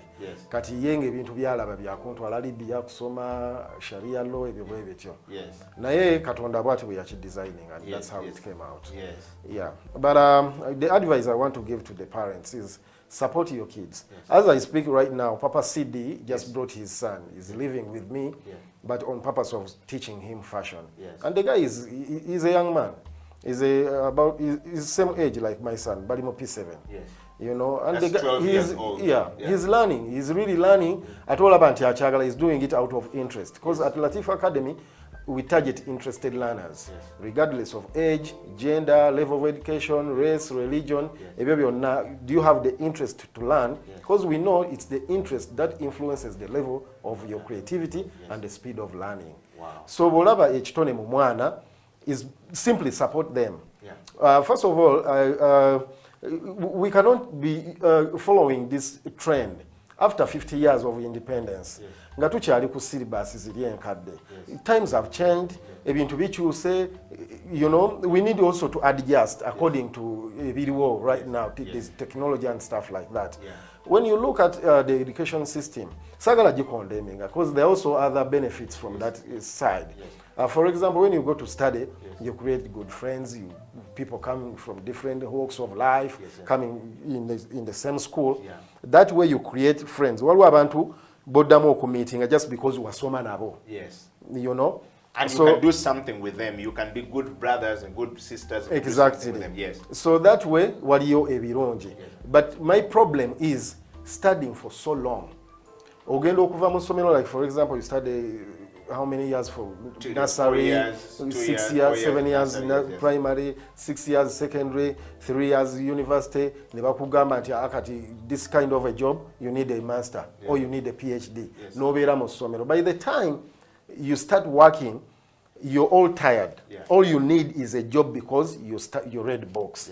But they are denying you a chance to be creative. You not exercise your creativity. Tomanyina chichi kulimo. All you do is basically read books and pass. Naye that way you're being denied. Memory yo ogijuzaako ebintu bingi nnyo. Notagirekerako room eya creativity. To me, that is an offense to me. That's why I teach my children, and I want to be the very first example. If I tell you we target interested learners regardless of age, my kids have to be the first example, or I should be the first example. Kubanga ojja kumbuza gwa abaana bo bakasomesa okutunga. As much as they can be, they can take other professions, naye waliwo ekitandika. That you want to them, if fashion supports me 100% and I support others, katuwaki omwana wange sikimusomesa bwanezuula nakiteekamu ekintu ekirala, that is good as well. So njagala okukubiriza abazadde bonna abali, all the parents who are watching us, please try to discover the talents in your kids when they are still young and support them. There's this education, but I mean, if you go to the primary school and ask the headmaster, P7, why are they reading books so much? The only qualification they are looking for is to pass to go to secondary. The same with the kids at senior 4. They are only reading to pass to go to senior 6. The same with the senior 6. They are only reading to pass to go to university. No one university until he does the last paper. If he doesn't do the last paper, he's not going to qualify. You never qualified.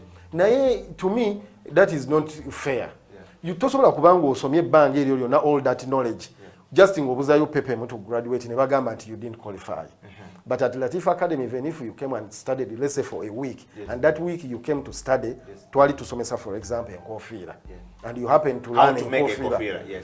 For example, ebizibu ne bijjawo, something happens and you never came back. Naye nga wafunye skills ez'enkofiira. My friend, osobola okutandika n'enkofiira obulamu bwo bwonna. Because tulabye companies, waliwo company nga zo zikola enkofiira zokka. Waliwo company ng'ekola nsawo oba ngatto, things like that. So, my school is accredited by DIT, which is Directorate of Industrial Training under the Ministry of Education and Sports Uganda government. What does that mean?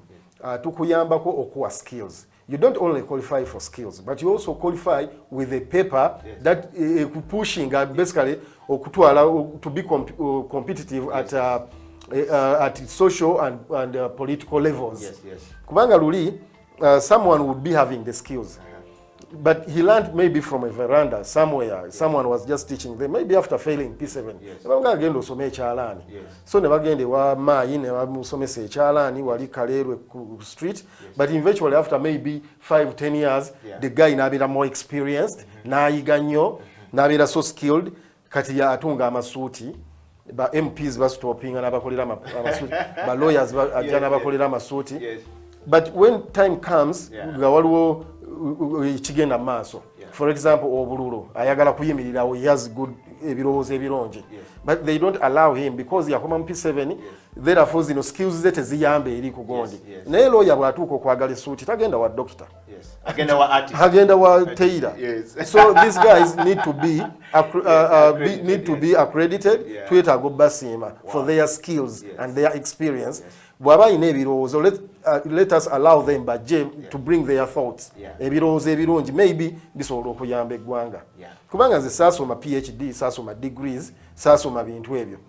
But because I discovered myself early enough, exercising, getting more skilled and experienced, this is where I am. Wow. That's where I am right now. Wow. Well, you're hearing this coming from Latif. I mean, you can see that Latif, I mean, this is a very interesting conversation on the Creative Industry Talk today. And we bring you this program to tell you, or to bring people who are doing it, or people who have done it, people who are doing it, or people who are doing it, to show you that it is possible that when you have your heart in one place, you actually can't make it. And your creativity or your talent, God-given talent and gift will take you out if it is honest early enough, it is brought out early enough. Creative Industry Talk will take another break. And when we come back, Latif will tell us how a young man out of Kamocha, Kawempe, is now inside the A3, A60, making a suit and making a shirt for everyone. That was a stunning moment right there coming from Latif. And of course, we have seen Latif in some of the, you know, cities across the world on some big world stage fashion design and running things for Uganda. Let's stay right there. We'll be right back after this break. This is the Creative Industry Talk. My name is Eupal, Latif. Take a coffee break.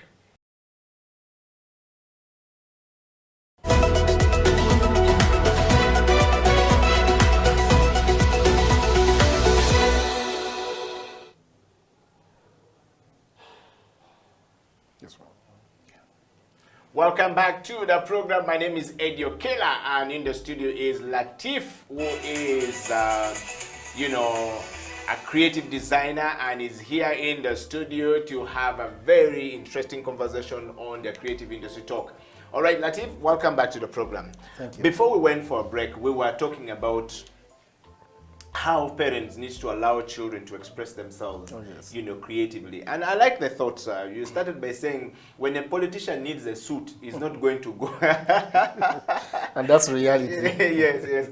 And how do we help, you know, parents to understand that natural talent, God-given talent, like the one you're talking about, actually earns more money if it's harnessed, if we allow it to come out, than if we stifle it, if we cut it off the children and say, you know, focus on this and don't focus on this.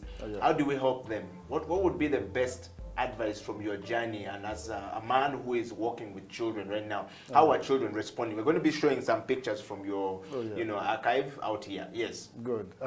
First of all, I want to thank you, and also for this platform, House of Talent, because you already started it, you know. And this is one of the things we must do, because what can we do, you know, to help the parents, you know, you realize that the talents can as well be more beneficial than when you go to a school or study other courses. It's just because sometimes people don't realize that they can do things for themselves, or what God-given talent. Use the talent God has given them to do something, because somebody is saying the confidence has been taken away from them. Exactly. Yes. So what you're doing, I just want to appreciate, because there are so many talents out there which are not exposed. For example, kids who grow up in Muyenga, in Dajera, Bukoto, Kololo, because they never get to realize reality. Reality is basically in the ghetto.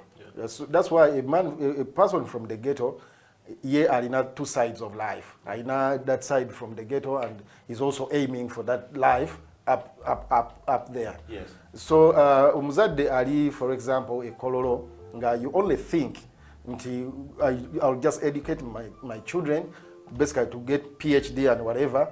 Nayenga, where evident you're denying them a right of innovation, creativity, and self-discovery. Which is in them. Yeah, they must be watching this show all the time. Kubanga, what you're doing is bring these talents. You know, as for me, not everybody knows me. Until you get to know me and see what I can do, maybe it can motivate you, maybe it can inspire you. Now, especially when you hear my story. So the parents out there, because Latif Academy right now is in place. Of course, I'm not going to teach everything. I'll be in the arts, circles, but I'm trying to use my circle to help the country grow, basically to make this place a better place to live in. So that way, I would also like to encourage the parents, especially if you have kids who are interested in learning fashion, basically bring them to Latif Academy right there. Get the skills, Our qualification certificate is called the visa certificate, which is a very important skills academic certificate. As for me, I've only traveled on fashion issues. Yes. I've seen the girls there. Oh, on the yes. screen, yes. Yeah. So these ones are graduating from very important skills. Yeah, very important skills academic certificate. Yes. Qualifying. Yes. So the skills they have gotten can take them Anywhere. around the world. Yes. It's basically the skills that act as your visa. That's why our qualification certificate is called the visa certificate. Wow. Very important skills academic certificate. Wow. Yeah. Latif, let's talk about the pictures we've seen on the screen there. Yeah. Those, how old are these girls? How old are these boys and these young girls and these young people that are graduating from school? And what was going on in their mind when you bring them out like this? Like I said, we target interested learners regardless of age and gender. Yeah.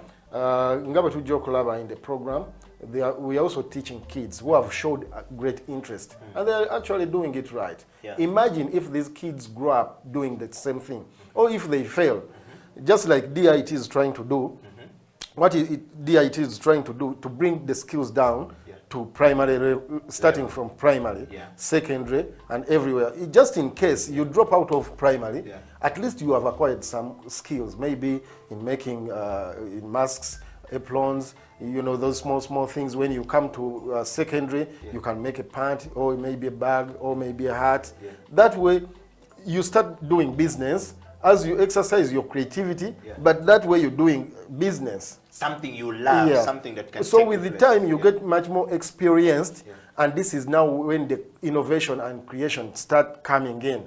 Because when you do something for a long time, and you want to do it your own way. Just exactly when I started doing live clothing. Because we have been doing fashion since time immemorial. And the thing is, fashion shows, you simply bring a already made collection. And I was like, oh man, how can I change this? I used to look up to people like Michael Jackson, how they enjoy the stage with the crowd, Lucky Dube, they enjoy the crowd, and I'm like, oh man, how can I enjoy the same crowd, you know? Have the same experience. Exactly. So this is how I innovated Express Speed Design or live clothing construction performance. Bringing a workshop to a stage. But mine is basically different, because fashion, like we said, it's media. And I also use it basically to create awareness, to amaze, to entertain, but also to educate. Like I told you earlier that I learned through observation. Coming to make a dress live on stage. Remember, I'm taking you through all the processes of making a stage. Because I have a model right there, take the measurements. Somebody who is keen, with a keen interest, would be following, oh, this is how you take the measurements. Oh, this is how you cut. Oh, this is how you sew. So if I can make a dress in 3 minutes, now imagine starting making a dress for, let's say, 12 hours or 10 hours in a day. Do it for 5 years. You eventually start making a dress maybe in 30 or 1 hour, and that turns out to be business. Twist, and that's what we call innovation. When you study for so long, bakudinayinga right oba opportunity ya kubeera creative. Otuuka ekiseera nga wasoma nnyo ebitabo, all you demand is a job that pays you 30 million. And what's the job? To sign. Kusigninga authority. Okay. And you're paid 30 million. Naye ensi yo obeera tolina ky'ogiyambye that way. Because what you demand is the money to be paid because you read too much books. Naye wano ne wemba nga ntaddemu too much work. Basically my aim is to see how can I help to develop my country. Singa mba nvuddewo, how is my existence going to help this country? You know, ng'omuntu eyaliwoko. Because we shouldn't just live. Ngawe Lucky Dube bwe yayimba, Rastas never die. Naye Rasta tafa nga alina kye yaleka akoze. Like people still live on. You know, chibagoberera ne batunulira ne babeera, like for example when I leave a school and people, you know, still get the skills, bajja kumanya worth of my existence. Wow. We're talking to Latif, and all of you guys all across the world needs to know that this gentleman has got an amazing story coming out of Kampala. And of course, today in the Creative Industry Talk, we want to be able to speak to Latif to share some of the intricate knowledge, the deep sense of knowledge, the things that people don't look into, the things that we always deny, the things that we think is not worth it. But he's earning a living. Latif has boarded more plane and been to more countries than anybody else with a 10, 15 degrees. you know, I just wanted to put context to, you know, perspective. Latif Yes, sir. has boarded more planes getting out of Uganda and has been to many countries, which I'm going to ask him here, that you have been to with your 5 degrees. Oh, yeah. Which means his creativity has taken him there. Latif has been able to run a runway in some of the big stages across the world, fashion stages across the world, in cities across the world. You know, I'm not saying that a degree is bad, and I'm just saying that Latif was smart enough to get a formal education as well as fuse with his creativity without allowing it to die, but is using both to take us across the world. Now, Ugandan fashion has made it to the global stage. What is your stay? How do we get our product to go to the global stage? How do we make it to the global stage is what we're talking about. Latif. Yes, sir. You know, I'm enjoying the interview. Wow. But also enjoying the interview, the conversation. We've known each other for so long. Oh, yeah. And I've known you from when you started, from when you were doing things. When I was the MC on fashion, you were always the guy making the fashion. Yes. And I enjoyed introducing you guys. The art industry, at some point, we were planning on how we can build a museum, and the thing was big. The days of UGCS and Alliance Francaise. The clear cuts. Yes, the clear cut. All of these, exactly. So all of these guys are creative guys. Oh, yeah. But not everyone was able to make it to the global stage. Yeah. I mean, how did you move from down here to the global stage in such a short time? Oh, yeah. That's very important. Yeah. Because in life, you face so many challenges. Yeah. And if you're not strong enough, maybe you can... Yeah. We all go through challenges. And what I would advise the people is basically stay focused. Yeah. If you're focused on something and you really want to achieve it, I'm telling you, take it from me, you'll achieve it. Yeah.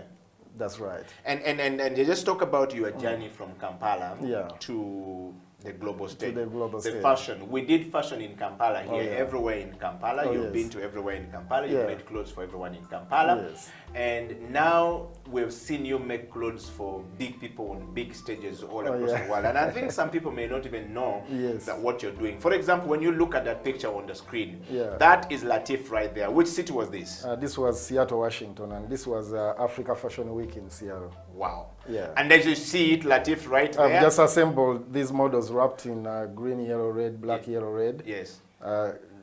Behind, that's a collection that I've already done. Yes. But I know always my showcase. Yes. I flavor it with a live performance. Yes.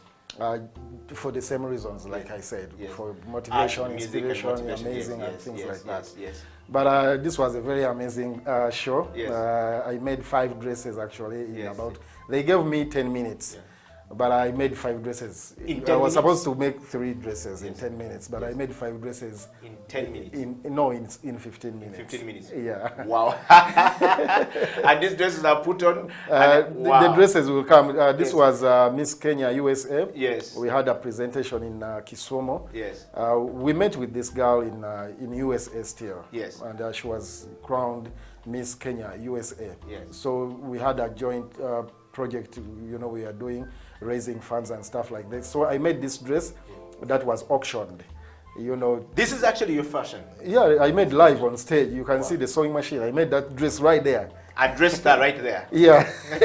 I'm making the dress, as you can see. Wow, wow. So dress eyo bajugula, I think, omutwalo gumu kasanvu ogwe Kenya. Okay. Yeah, and baji auctioninga. That is 170,000 Kenya shillings?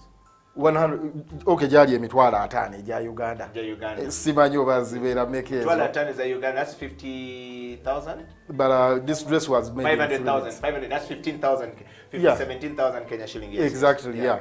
But this dress was made in 3 minutes. Wow. Ngabo ojiraba, and it was really amazing. Let's see it one more time. Let's see the dress she's wearing and the dress I just made. Wow, wow, wow. Oh, yeah. Wow, that's what they call talent. Yeah. Play. So omuntu achiraba, if for example you've been reluctant, obadde okyali lazy, or maybe you are doing fashion, and maybe you stopped on the way ng'ogamba tebifuna. I know fashion may not be very much paying right here in Uganda, but what I'm advising the learners, the students, the candidates right there, out there, simply grasp the skills, get the skills.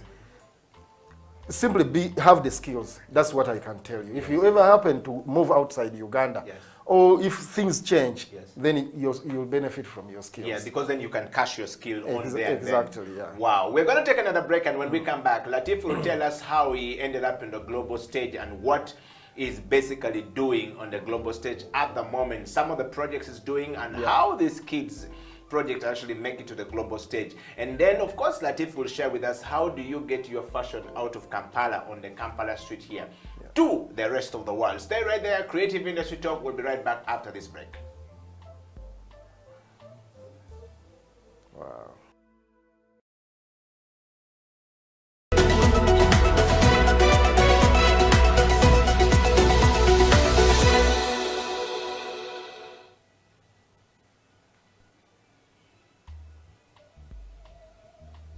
Welcome back from the break. My name is Eupal, and this is a Creative Industry Talk. Latif, welcome back to the program. We're talking to Latif here as a man who has made it. Latif, the discussion today is about how do we get our fashion to the global stage. You have already been there, and we're talking about a Ugandan fashion on a global stage. How does it feel like to be there?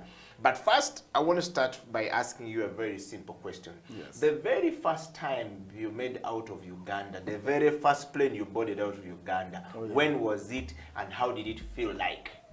Wow, that's a very interesting story as well. Yeah. That was 2007. Yeah. But let me ask, have I really made it? I haven't made it. Because to me, there's so much, you know, I'm still looking forward to. Yeah. But anyway, and I've made it. And I'm glad that if I'm inspiring many people out there. Yeah. Thank you so much. Yeah. Well, that was 2007 when I first jumped on a plane. Okay. And I nearly missed it actually because of the poor roads. Okay. They were basically constructing Northern Bypass. Yeah. It was flooding. That day it was raining the whole day. I nearly missed a plane. I was going for Festac festivals in Ireland, Dublin. This was your first time going out this of was Uganda? my first time. First festival, yes. Exactly. Yeah. And And on the list... how did you get to the festival? How did you get to be known for the festival, by the way? I was invited after the... Where did these people find you? We were working with Remy Mali. You know Remy Mali? Yes, yes. Yeah, very vibrant lady over there. Too much energy. Oh, yes. She got me onto that. Yeah. I even don't remember. It's quite a long time right now. Yes. But I remember on the list, we were Honorable Eli Tumwine, me, and other designers, Remy Mali, and other designers, I think, from Tanzania. Yes. So I was invited to present at Festac. Yeah. In Ireland. In Ireland. Yes. And I nearly missed a plane, but that will be a story for next time. Yes. So I get to Ireland, and it was a Nigerian MC. Ngabo Obamanyi, these guys are very fast. Yeah. So I was preparing like any other designer, you know, and I was like, can I do something extra or during my showcase? And what's that? And I'm like, I can make a dress in 3 minutes. And he's like, can you? And I'm like, yeah, oh yeah, give me a chance.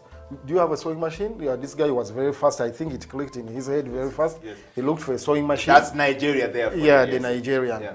And you know what happened? During the show, of course, I showcased my collection that I had already made. Yeah. Then there was time for me to perform, to make a dress. Yes. And when he announced, I never knew that I would make a dress and be sold. And that was the first time I made a dress on stage. Wow. It wasn't even in Uganda. Had you practiced before?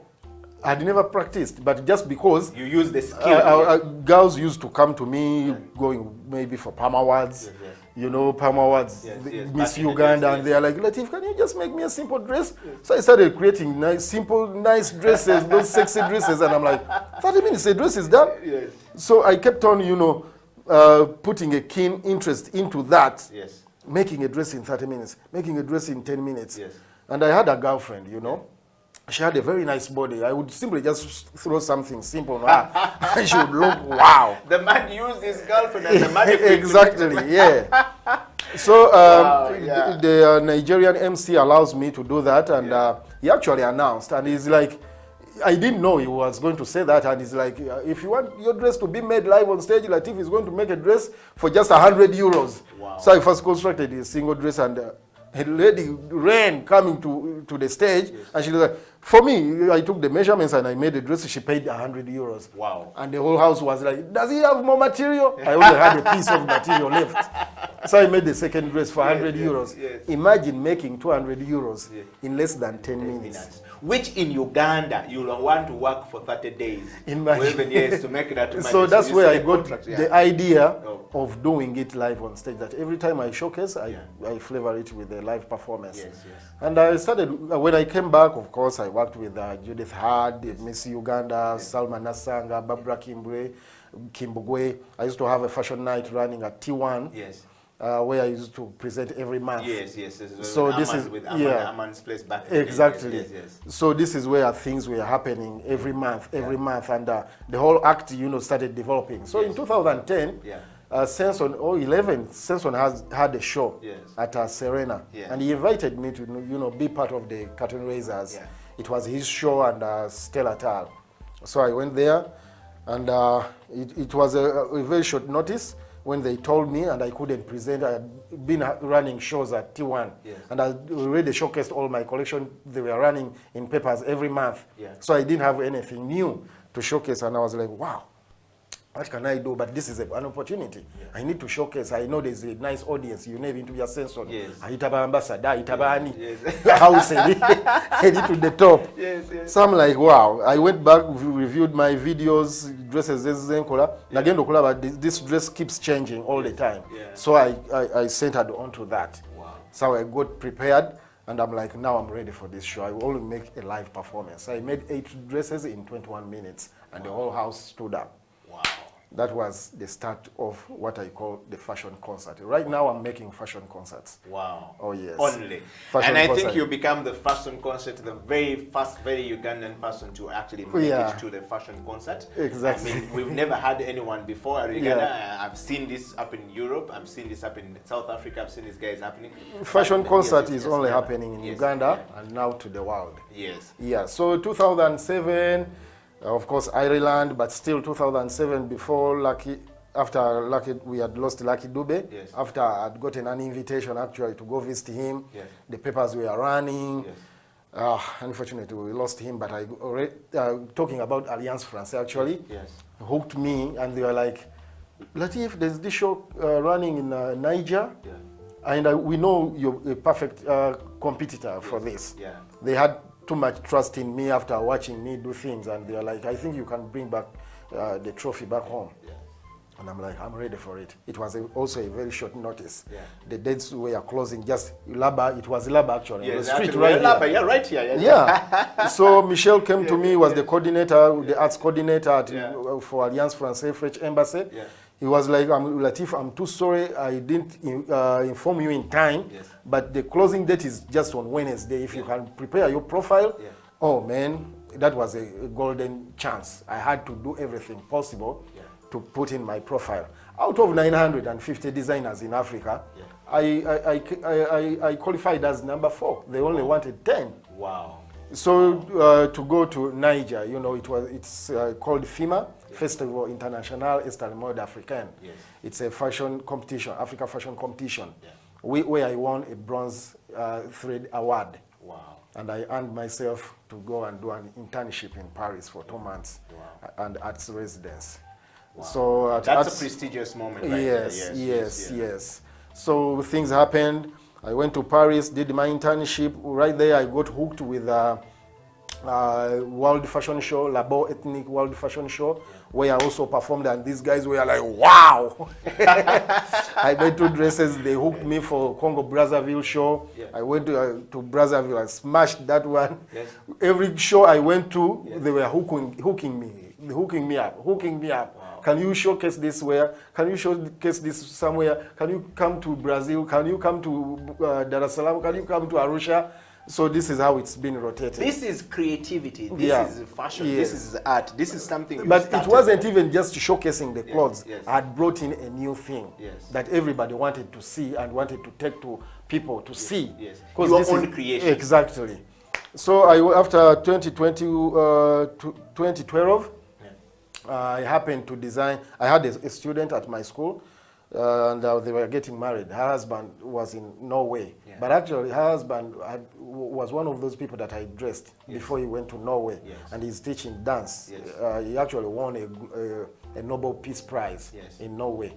He teaches dance. He's called Habi Kauma.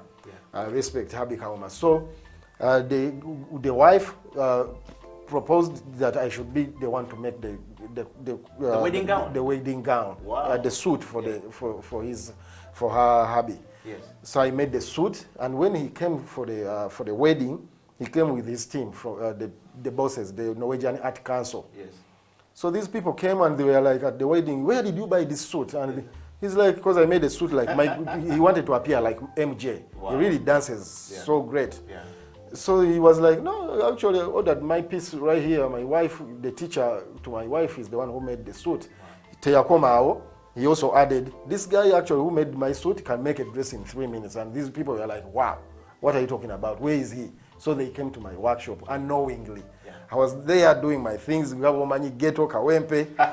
saw a team, all cameras, and they are like, they tell us you make a dress in 3 minutes. And I'm like, oh yeah, I can. Can you do this it is now? The Norwegian Art Culture. Yeah, doing the Norwegian Art Council. Yeah. And I'm like, oh yeah, I can do it. Can you do it now? Yes. How much is it? I charged them 150. They were like, okay, do it. 150 Uganda shillings. Yeah, Uganda shilling. Yes. But I made 150 Uganda shilling in 3 minutes. Yes. So I made a dress, and these people were like, what? Yes. They went back to Norway. They were developing a play. Yeah. Because they are working in Norwegian Art Council theater, things like that. Yeah. So after 6 months, I received an invitation to go to perform in Norway. Yeah. But they had created a play called Ponetai. Yeah. Ponetai in Norwegian, I think, means not whatever that you see on the internet. No, whatever that you see on the internet is not done by great people. There can be people who are not known from a third world that can do great things. So they brought me to show this. Wow. I've never been on the internet. I've never been on whatever, on social media. Like people didn't know me. I was coming from Uganda, third world country. Yes. And I went to Norway and broke I set a new record down there. I had shows in theater, morning and afternoons. Then I also had a record set of making 10 dresses in 23 minutes. Wow. They awarded me the sewing machine. It's a Singer sewing machine, gold labeled. Wow. Oh yeah, and that's where also things start elevating. We're definitely going to have to do part 2 of this show. It's a long story. Yes. From Norway, Yes. Came back. Things were amazing. I got some good money. That's how I bought my land in Kawanda. Okay. From that show, actually. The school, yes. I didn't start a school right away because, of course, it was a nice place. People were building big houses. I was actually thinking of building a house. And actually, my major contribution to the fashion industry, I gave out my house, my living house, like my residence I was building to Uganda fashion industry that people can study fashion. I turned my house I was building a house, but I just changed things, and I'm like, I don't need a home. When I need a home, I only need one room to sleep in. And when I need a room, I only need one side to put a bed. So right now,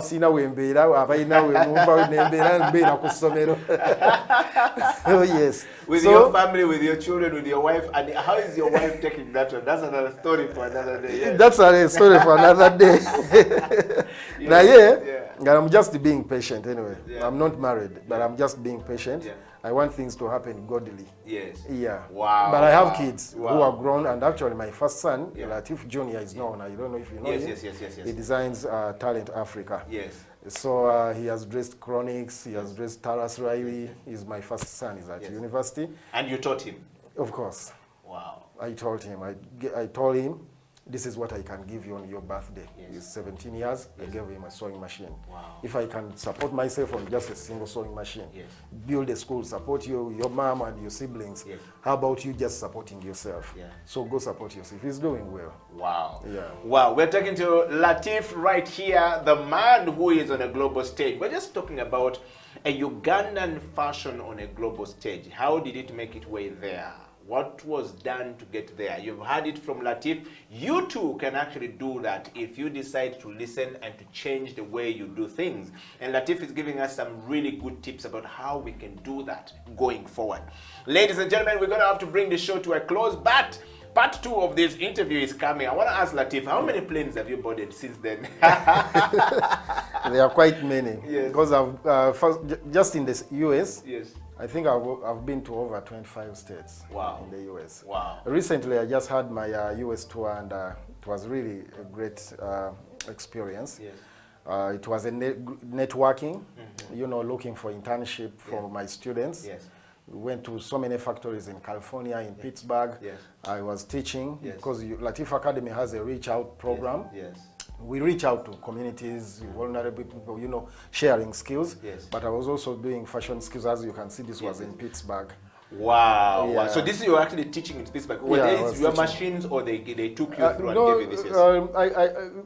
the interested learners, Yes. they'll definitely ask for what they need to, you know, To use, yes. to use. So this you recommend them, yes. So I recommend them to use such Wow, machines, wow, and wow. I'm actually Can you teaching. guys see that? That's a Ugandan. That's Latif right there in Yeah, Pittsburgh and doing the his girl stuff. in blue was Yeah. a former student from Latif Academy. Wow. She went to do internship in, because like I said, we Yes. take students for internship. Yes. She went to do internship in Seattle, Yes. but she got married in, so that's how I went to Pittsburgh. Yeah. She was making dresses every Sunday. Wow.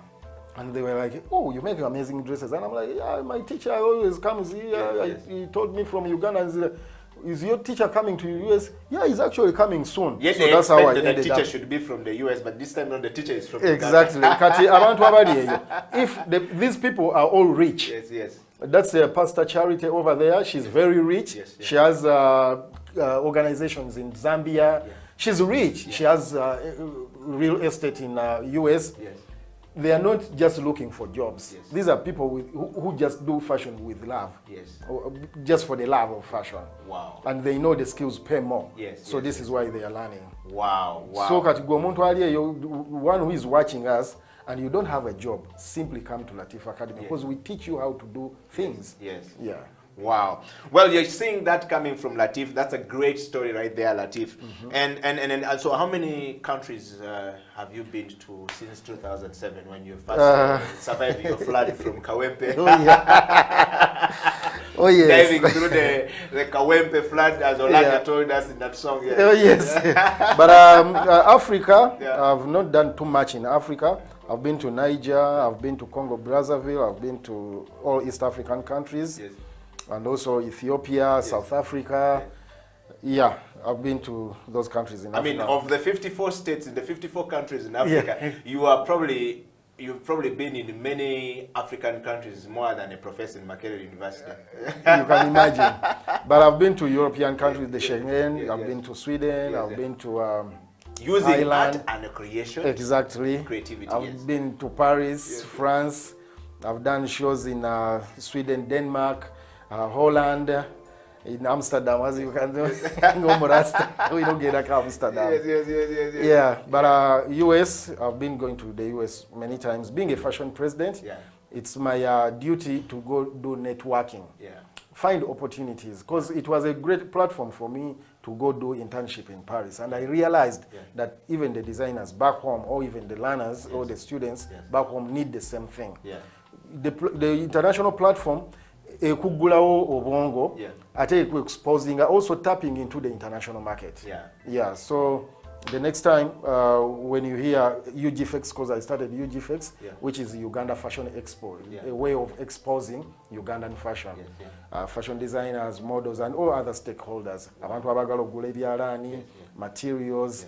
That's what I do. You can actually buy materials from this place. You can actually do internship from here. You can actually go perform here, showcase your designs, or tap into these markets and how things are done. Wow. Yeah. Well, we're discussing how Ugandan fashion has made its way to the global stage. This is a Creative Industry Talk. The show is coming to an end, but Latif is definitely coming back for part 2. And in the part 2, we are definitely going to be discussing what happened in the platforms. You know, we're going to be looking into what opportunities are available for Uganda in those platforms. And if you're Ugandan, if you're a fashion designer, if you're a young person, if you're a parent, we want all the parents to be part of the discussion. And of course, we want Latif to share with us some of the tips on how to get there. I've never met somebody who is as open as Latif, that is not saying, if I give you the skills like I have, you might overrun me. But he's saying, I want to give as many as possible.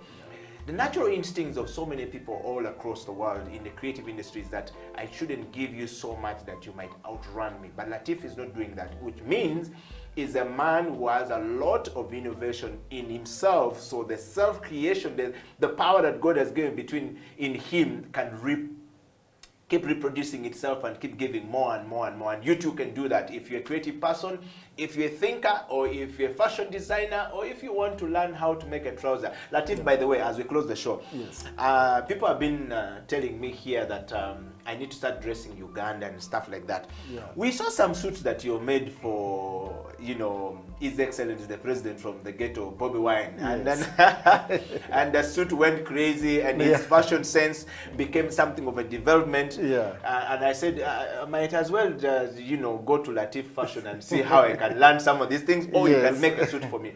So the next time you come back, you're gonna have to tell me how. I like to wear tailor-made stuff. Oh, you know, yes. bespoke. Oh, you, yes. you were in I France. actually started the Lucky Collection. Yes. Lucky Collection is Latif Kikoi Fashion Collection. Wow. It's a way of giving Uganda my wares or my engoye zange identity. Yes. Ngane wemba sizilabelinze, you can simply know that this is Latif. Ugandan made. Yes. If it's too good, This is a design. olaba natungidde mu nnyonyi. Yes. But nobody has actually come out like in Uganda to feel proud of that Ugandan made this. Nigerians are claiming That's it. actually the picture that is there. Oh, Nigerians are claiming that that's but this was 2018. Yes. But nzizenga ntungira mu nnyonyi. Here I was teaching from Seattle to Dubai. Wow. Yeah. Naye kati wano nabadde ntunga from Miami Yes. to California. I was on my way to Seattle. This is a man, a boy from Kawempe here. I wanted to showcase an outfit that is made on plane. Wow. And I actually encourage people, if you want to have a prestigious dress, Yes. simply pay my ticket nkutungire ekiteeteeyi ky'ekyembaga ku nnyonyi. Yes. Naye this is the performance I was actually going to in Seattle. Wow. So, kyembadde ngamba abantu Yes. nti abantu bakozesebwa omukisa ogwo, you know, bezuule ekintu ekyo kibasasule, you know. People have to get paid fully out of their creativity, out of their natural born. Ne Katonda anyiiga. If God sees a talent, he puts a talent in you, and you don't use it or actually share it with others, Yes. ajja kitwala. No, you remember the story that Jesus talked about the story. The Bible says that the talent, the guy who gave 5 talents, he says this one, you know, when he was going on a safari, and he gave one, another talent, and gave another talent. The other guy, for him, he went and said, my boss is very hard, let me hide this thing under the soil. Interesting. Yeah, when he came back, what did he do? He said, for you, let's take away this thing from you and give it to the guy who has done it. So you are right when you say that, because a lot of us here think being selfish is good, but I think it's not good doing at all. anything with our lives is not good. It's Yes, not good yes. at So all. I agree with you. That's why our motto is share the talent. Wow. We give you what we have. Now, actually, I'm doing music right now as we talk. But going back to Bobby Wine's outfit, the overall, that was a great opportunity. Now, I was also trying to create awareness that, look, there's an opportunity for fashion designers. There's something going on. There's this popular man now, everybody is following that. Now I tell you, it was the same story on the other side. Muzeya yambala ekikofiira kye. Nengamba abaana, come and learn how to make hats. Make those hats. There's an opportunity right now. Sell hats. Because everybody knows people that are selling hats. President Museveni wears a hat. Yeah. Actually, nze temunumba. I'm just being a fashionista, tapping into opportunities. Whatever is going on, I tap those opportunities. And that was nice for you to teach people how to make the capes. Because you never know, somebody's going to look into that cape. Like the overall you made for Bobby Wine is definitely going to live with us for a very long time. Okumwebaza omukulu Bobby Wine actually for allowing me to be the state designer for him. Yes. Wow. That word. Wow. But I mean, like any other, because like my son was basically making yellow hats, which is a good thing, you know. It's fashion. It's no big deal. And actually, like I said, I'm doing music. We just released our new single. It's called the Kitenji Party. This song is basically to create awareness, like DIT is doing. Because egezako kutumbula locally made stuff. And I'm using this song also, or this platform, to bring people together. That people with different thoughts, people with different beliefs can come together in a party, in a fashion party. Mwenanga mwambadde bitengi, oliwa movement, oliwa people power, oliwa DP.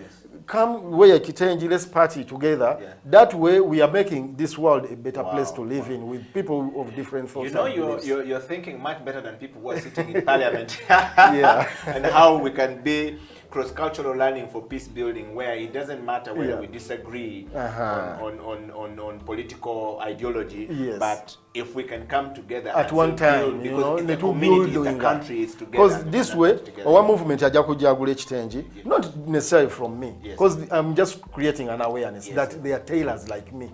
Those people who are making clothes, go there, buy from them, you know, support them. That way, the government came sort of from imported goods. It's a chance for designers right now. So this is why, because the African print, the kitengi, is our it's our heritage, kitengi, you know, the African prints, the designing affair, Joyambalango, the American Bagamba, that is African. That's why I said I'm just 1% Ugandan, but 99% African. When I'm in Europe, they don't Tebagamat in the Ugandan. They gamba Bagamba Yumufidika. You get the point. So people come together about DP, about move and about people power Tony Gango, your movement. I'm basically trying to build a school. And this is how I make the money to build the school. Because it's HRN by the way. If I single sifuna funds, I wish God could make me live just the way I am right now. If I can continue using just a single machine, performance using the same machine, this is how I'm making the school. Realization in people. Fund donations. Campaign, I created my own campaign. It's called Building Our Own Schools and the Nation. By building our own schools, that way we are building a nation. Tusobola fefe nyini nkakwe ekyokulabirako. Singa bampa olukusa buli muntu ne mujjako nusu lukumi out of 1 million people. That is a billion shilling. Buli muntu just a cent siza amaanyi nnyo. I can put up the greatest school right here. Wow. Just 1,000 shilling out of 1 million people. Wow. That is 1 billion. Bwe tunulira ndaba esomero lyange libulako million nga 8.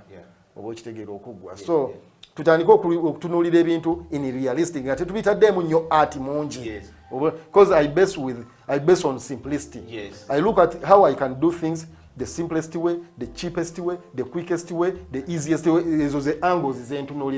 If it's too expensive, it's not for me. If it's too glamorous, it's not for me. Glamorous. Wow, to believe.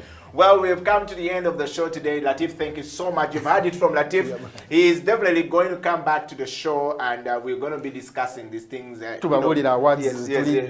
2. Exactly. First of all, if you didn't know, Uganda has I have the biggest fashion award in Uganda. But the biggest fashion award on a competitive continental competition. Wow. I have it in my house. Wow. We're going to talk about that next week on the show. And of course, Latif, thank you very much for coming to the program today. You've been heavily nominated, and we hope that we can get Senson to join you on the program. We hope that we can get people like David Chibuka Mulumu to come back, the lecturer in USA said bring those guys on the show. And I want to see if we can reach out to Alliance Française and bring the director of that program that do exchange for people who win an awards to go for that academy to come into the program, and so that we can have a meaningful conversation here. I dream of having a program on the Creative Industry Talk that will have some of the top people I've worked with, from Stella Tal, from Latif, from Senson, from David, and from the Santa and Zo, Paolo Akiki, and all these guys, just bringing these guys the brain together and just have a discussion. Better go back to what we used to do when we're trying to build a museum for the art industry in Uganda. I want to open up that project again. I'll have to reach out to one Roberta Okay. If you Yeah, remember Roberta of from German. yes, German, yes, yeah, the yeah. UGCA. If you can bring them back, and then I don't know where Michelle is, who gave you the Michelle, feedback. I think, must be in France. I don't know. Yes, I yes, have yes, no yes. idea. Reach out to some of those people that we interacted with and actually Yes, bring them to the the show. DA, you remember the DA? DA, yes, Yeah, those are the guys who. Wow. These are the names of people who helped us to really move forward. But thank you very much for coming to the program. You're We're welcome. looking forward to next week. And so, what's your last word? 1 second word if you look into this camera and just tell that person today that I've watched you for the first time, those who nominated you heavily to come to the Creative Industry. Oh, wow. Thank you so much, the people who nominated me. Yes, yes. But I also want to thank again Mr. Eddie Okila and the platform, House of Talents. This is a great show. You must keep following this. But for those people out there who look up to me, simply keep focused. This is the only way you can make it in life. Keep focused and also get the right skills. Once you're talented, you also need to professionalize your talent. Yeah. Basically to serve well. Yeah. That's what I can say. Thank you. Well, thank you so much. Creative Industry Talk has come to an end. Until next week, Latif will be back on part 2. And of course, we'll see if we can find Senson on the show. I can tell you this house will be torn down. All right. His Kafulunes. Yes, his Kafulunes is With his uniqueness, I am telling you. Up until next week, we will say goodbye, everybody, and God bless.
That's when I started learning that, this is how coffee is.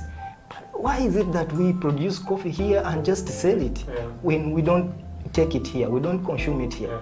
So one time when I had just started my training here, I went back to Iganga. And then I went to a hotel, a very established hotel. I will not mention its name. Then I wanted to see if I have people that know about coffee in hotels, because I knew maybe probably big hotels serve coffee. So to my dismay is that I introduced myself as a barista and everybody was like, what's a barista? So I said, a barista is a specialist that makes coffee, a person who makes coffee for people to, coffee like, cappuccino, different kinds of, coffees, and people were like very green. I say, this is a big hotel. I expected to find here a coffee machine, and nobody knows about it. So it's, I think, incumbent of us to really transform this entire community, the entire country, to coffee, to learn about coffee, and also to give them the advantages of coffee, teach them about coffee, and then later on they maybe consume it, rather than just selling it.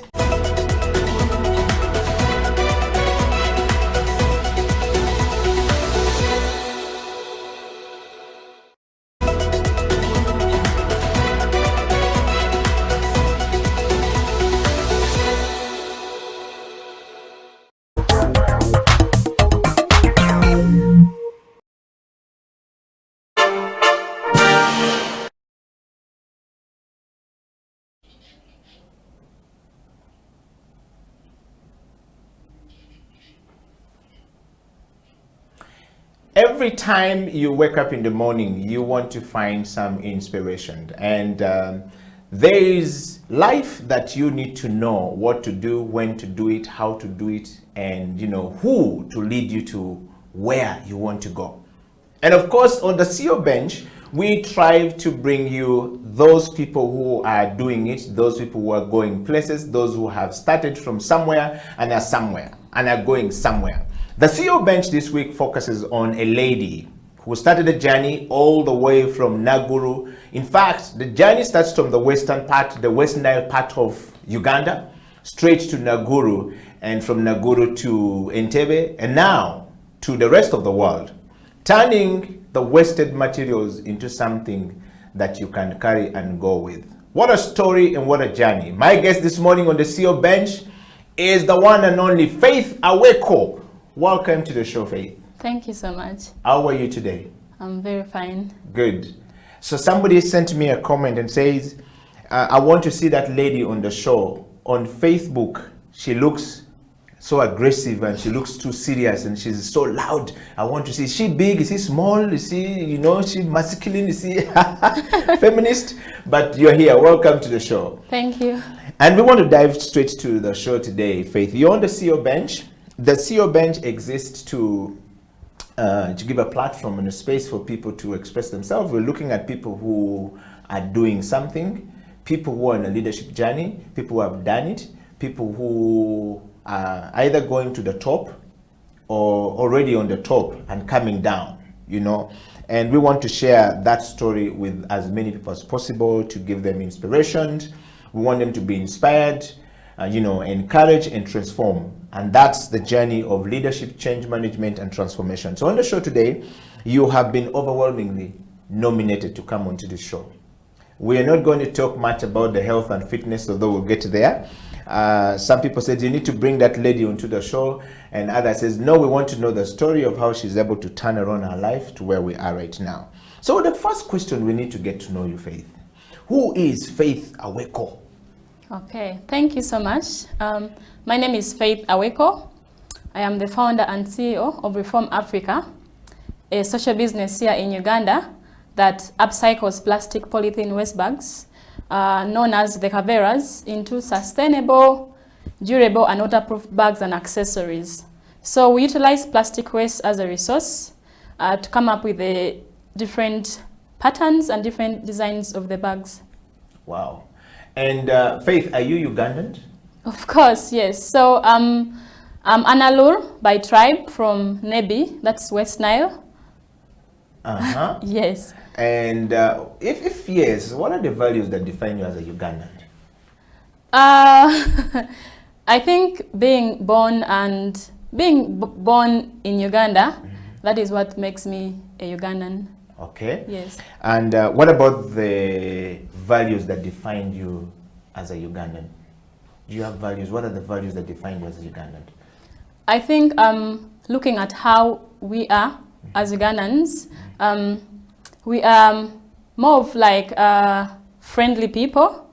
I would say that because if we receive tourists who come to Uganda, most of them say Uganda is one of the lovely country because straight from the airport, people are already saying hi to you. So that also defines me as a person. I'm also very friendly with people.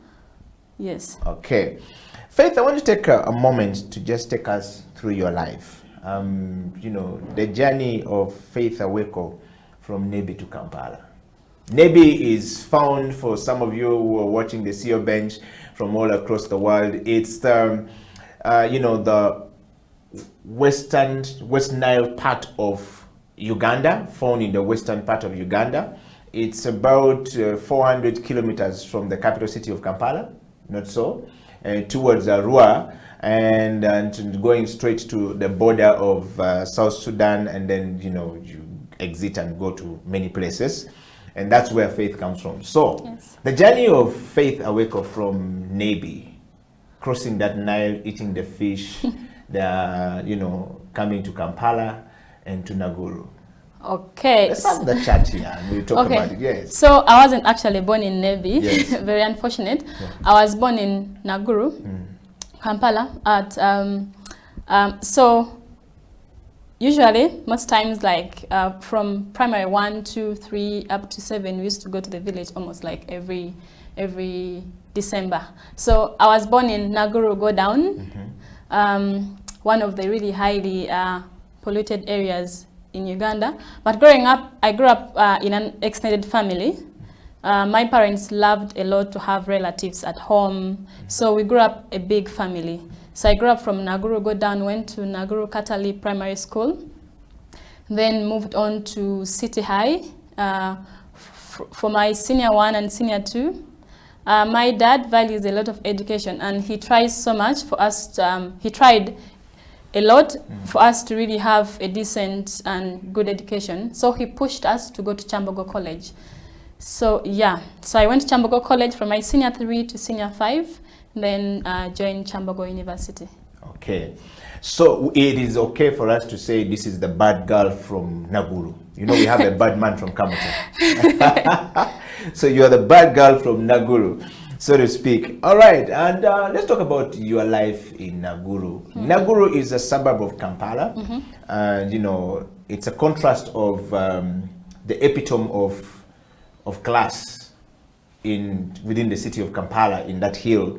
And when you come down to where you say you grew up from, it's a different contrast altogether. It means that the rich people who live on the top of the hill can release whatever waste they release from up there and ends up down here.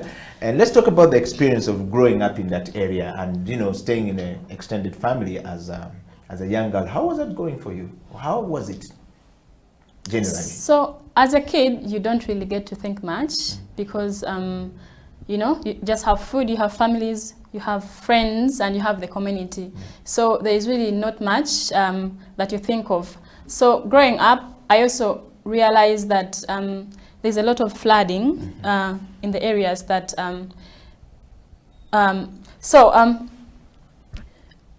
think it was around senior P5, P6 there, when really every time it would rain, we would spend time in the nights draining water out of our houses because of the flooding.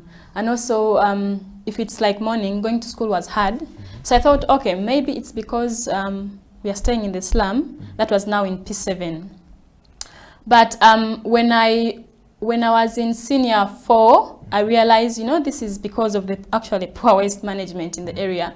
Because my home and the neighborhood, when it rains, is when we think of disposing of waste. But also in Uganda generally, organic and inorganic waste is mixed together. Yeah. And most times the organic waste is heavier, so it is even hard because KCCA could tell people to bring waste at the marketplaces. Yeah. So carrying all that waste was hard. So every home keeps the waste at the backyard, and then when it rains, you know, the kids run and pour it in the trenches. Yeah. So that was also something fun to do as a kid. Yeah. Because it's raining, and that is what most people think of, you know. Go and pick rubbish. That is what people say. Yeah. So which basically means go and pick the kasasiro and throw it so that rain can wash it away. Yes. Typical. Yes. You know, yes. Yeah. That was what we thought. But also, aside from that, I was an active kid. From as a young kid, I really loved a lot of sports, and I also loved art, design. But when I joined